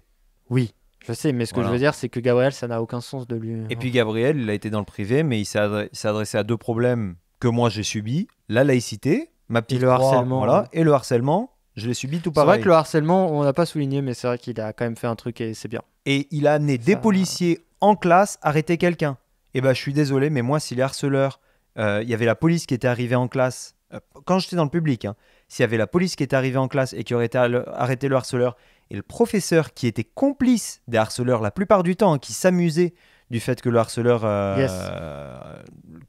fasse sa petite besogne devant tout le monde et participer à ce harcèlement collectif, là, ça aurait envoyé un message différent. Lui, il est arrivé, en moins de 6 mois, il a adressé ces 2 problèmes. On peut dire qu'il n'a pas de bilan, mais il n'empêche que les 2 trucs qu'il a fait, il a mis les pieds dans le plat. Et bah ça, c'est courageux. Ça, c'est des trucs. Le fait de dire qu'un élève qui doit redoubler, bah, ça appartient pas aux parents de choisir, mais ça appartient à l'école. Bah, à la fin, on se retrouve pas avec des gens qui sont arrivés en 3e ou en terminale et qui savent, et tu as dû en avoir dans ton école, à l'oral, ils savent pas lire. Compter, c'est de l'arithmétique de base, c'est les plus, les moins. Dès que tu pars une multiplication, c'est un désastre. On a tous eu quelqu'un dans la classe où on s'est dit comment t'as fait pour arriver jusque-là. Parce que les parents pouvaient refuser le redoublement. C'est vrai que c'est. Mais c'était quand je suis pas. Et c'est vrai que c'est triste, c'est quand. Et là, et c'est l'élève qui subit, hein, c'est pas les autres. Hein. Mais ça ralentit tout le monde. Plus loin du micro, s'il te plaît.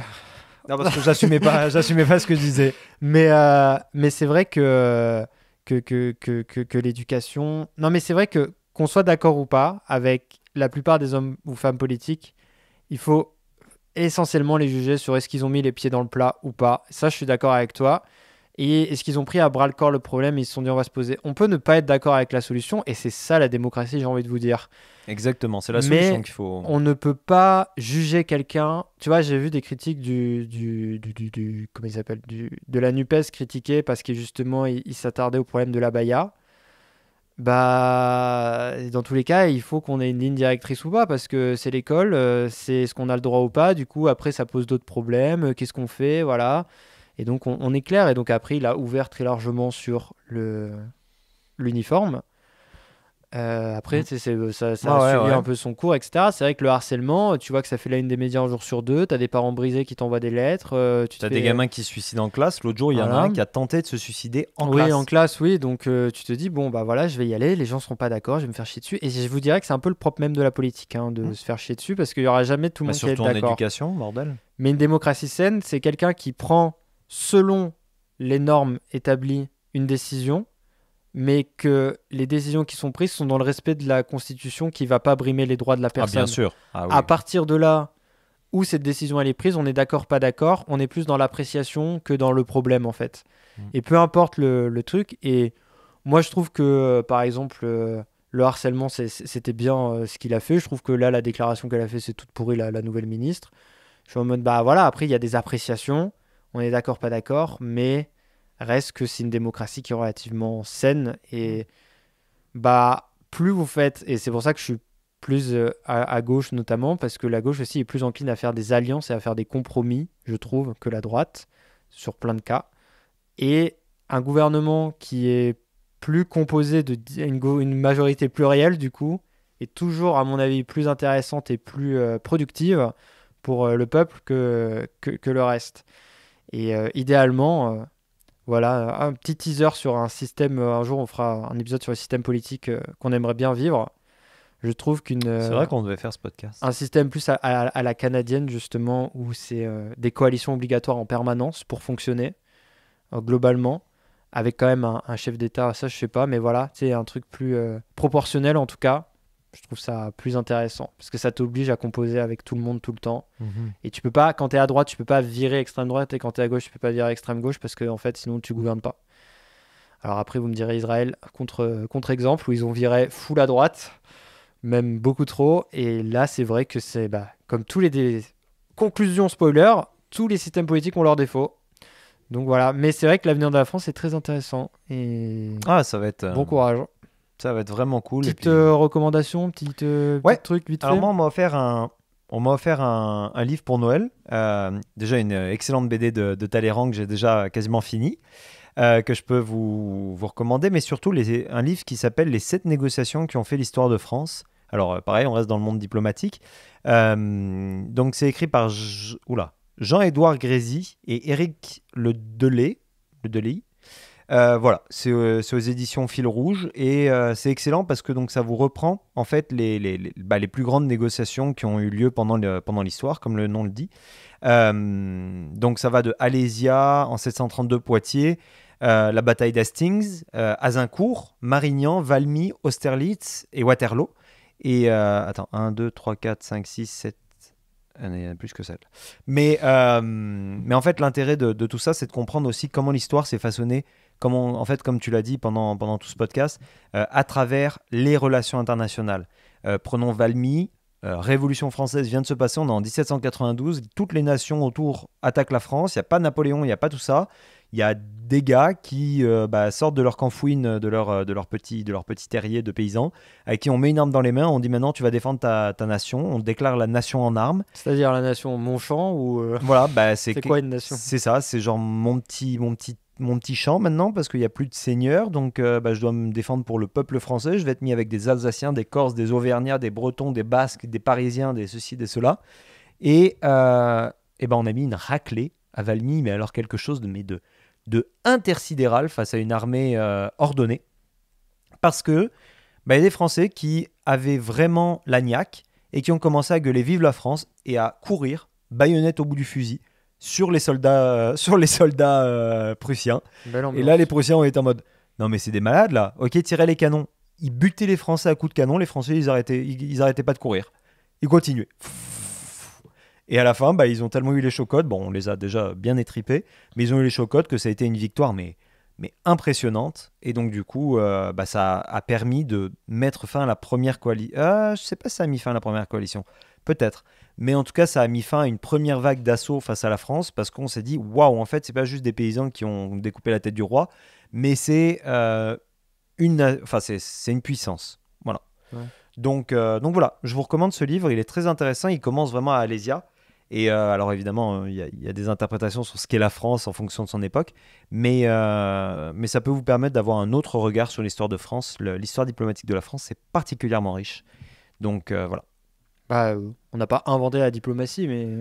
on l'a bien maîtrisé pendant un long moment. Donc c'est sûr que c'est un pays... Moi, ça n'a rien à voir. C'est un des derniers trucs qui m'a touché, je t'en ai parlé. Je vous recommande The Great Review. Mais je vous recommande particulièrement la géopolitique expliquée avec des pixels. J'ai regardé cette vidéo, comme toutes les vidéos de The Great Review, je les commence en me disant j'ai pas le temps de les regarder, ça va pas me prendre, et ça dure trop longtemps, elle dure 50 minutes, mais je suis bon bref. Et comme toutes, je suis aspiré au bout de la 2e minute, je suis dedans, je ne décolle pas de l'écran. Et évidemment, celle sur Call of Duty, on vous avait créé et détruire la plus grande licence de l'Occident. Évidemment exceptionnelle, mais celle-là, la géopolitique expliquée avec des pixels, c'est sur donc la Pixel War que vous avez peut-être entendu parler, celle qui est sur les Pixel War, parce que du coup c'est sur la première et la deuxième qui était vraiment bien, pas celle de 2023, celle de 2022 et celle de... Sur Reddit. Sur Reddit, c'est ça. Et même si vous ne savez pas ce que c'est Reddit, et ça fait que maintenant je suis sur Reddit. Je suis allé sur Reddit avant ? J'étais pas avant, j'avais un compte mais j'y allais pas. C'est le meilleur réseau social. Et j'y vais parce que il explique Reddit ce que c'est et je me suis dit évidemment que je vais trouver des centres d'intérêt. J'ai trouvé des trucs très bien, des trucs moins bien, mais globalement c'est un réseau social qui m'apparaît un peu plus sain que les autres parce que du coup tu trouves les threads qui t'intéressent, etc. Et surtout quand il dit la géopolitique, c'est un peu ça quoi. C'est comment des gens s'organisent, alors que tu disais l'idée de nation, quelque part c'est presque ça quoi. Il y a vraiment Là, si vous regardez la vidéo, l'Empire Bleu, par exemple, vous allez vous dire, qu'est-ce qu'ils foutent ensemble, quoi. Et le chaos qui est très aussi, vous verrez si vous regardez la vidéo, le chaos, l'idée du chaos, bah, c'est une vraie notion en relations internationales. De dire que les relations internationales sont chaotiques et qu'on fait des relations pour essayer de condenser le chaos. Et c'est un peu ça. Et bah, globalement, c'est une excellente vidéo, c'est un excellent storyteller aussi. Ça vous explique très bien, c'est très pédagogique, vous y connaissez rien ou pas, c'est très bien. Et si vous êtes dans une santé mentale fragile ou que dans votre vie, il est 2h du matin et vous dites j'ai été aspiré, vous allez pleurer. Parce que moi, vraiment, j'ai lâché ma petite larme à la fin. Parce que l'idée d'Internet, c'est ça. L'idée de... En fait, quand tu dis les mecs, ils ont inventé Internet pour ça. Et Internet reste, je trouve... Moi, souvent, je chie souvent sur Internet et les réseaux sociaux en disant c'est pas bien. Je me pose la question de est-ce que ça a apporté plus de mal que de bien. Je pense plus de mal, etc. Vous regardez cette vidéo, vous dites putain, si seulement c'était ça tout le temps. Et c'est vraiment une très belle vidéo et c'est un très bon truc. Et si vous aimez un peu les histoires comme ça, je pense que ça vous plaira. Puis globalement, ce Great Review, je regarde ces vidéos, mais vraiment miette par miette. Tu sais, genre une vidéo par semaine parce qu'il n'y en a pas beaucoup, mais elles sont toutes exceptionnelles quoi, pour l'instant. Ah, c'est longtemps que je le suis, moi. Mais il faisait pas des aussi longues vidéos avant. Donc c'était assez facile à suivre. Il a sorti les formats longs il y a 2 ans, un truc comme ça. Avant, il faisait des petites vidéos d'une dizaine de minutes, plus facile. Il travaillait à jeuxvideo.com avant. Ouais, c'est ça, mais oui, et MGM là aussi. C'est ça. Et il était très suivi dans jeuxvideo.com parce que tu sais quels sont les auteurs et tout machin. Bah, c'est qu'il couvrait vraiment le monde du gaming. C'est ça. Et il couvrait vraiment les trucs de LoL et tout. Puis il a call Fortnite. Dès la sortie du jeu, il a dit ça va être le meilleur truc de l'histoire. Vous vous rendez pas compte et tout. Et je crois qu'actuellement, c'est le jeu encore le plus joué, je crois. Ou le deuxième en tout cas. Ouais. En ligne, ouais. C'est vraiment impressionnant. Donc voilà, juste aussi, il y a d'autres sujets en lien avec la politique ou la géopolitique ou les manières de réfléchir dans ces domaines-là qui peuvent être aussi plus détentes. Nous sommes des animaux géopolitiques. C'est beau ça. Bon bah voilà, je pense que ça fait la conclusion. On a fait une bonne heure et demie. Voilà, on s'est dit 1 heure, on n'a absolument pas respecté. Non, pas c'est ça. Mais c'est pas grave. Ça a été du plus. Et puis, n'hésitez pas à nous suivre là vraiment sur tous les réseaux sociaux. Astro fait vraiment un bel effort là d'Instagram et de TikTok. Oui, c'est ça, avec les shorts. J'avais oublié le nom du réseau. On fait aussi des vidéos courtes, comment on appelle ça, des shorts. Dieu, mais ils devraient tout appeler genre un seul truc. Les Reels, les shorts, les Reels, les shorts, TikTok. Sachant que c'est le même format et tout le monde passe par le même endroit pour le faire. Mais ça, n'hésitez pas à nous suivre sur ces différents réseaux. N'oubliez pas qu'on est, si vous nous écoutez sur Spotify, on est aussi sur YouTube. On va peut-être avoir une plateforme vidéo là, qui va sortir bientôt. Donc, donc restez vraiment à l'affût parce qu'on va essayer de regarder comment vous offrir le mieux. N'hésitez pas à vraiment mettre en commentaire ce que vous aimeriez voir sur cette chaîne, la direction que vous aimeriez prendre. Et nous, de notre côté, on fera de notre mieux pour être les plus attentifs. Est-ce que tu as un mot de la fin ? Non. Et on va vous dire au revoir. Merci d'avoir suivi Des bières et débats. C'était Pidou et Astro pour vous servir. Et rendez-vous la semaine prochaine pour un nouvel épisode. Bye.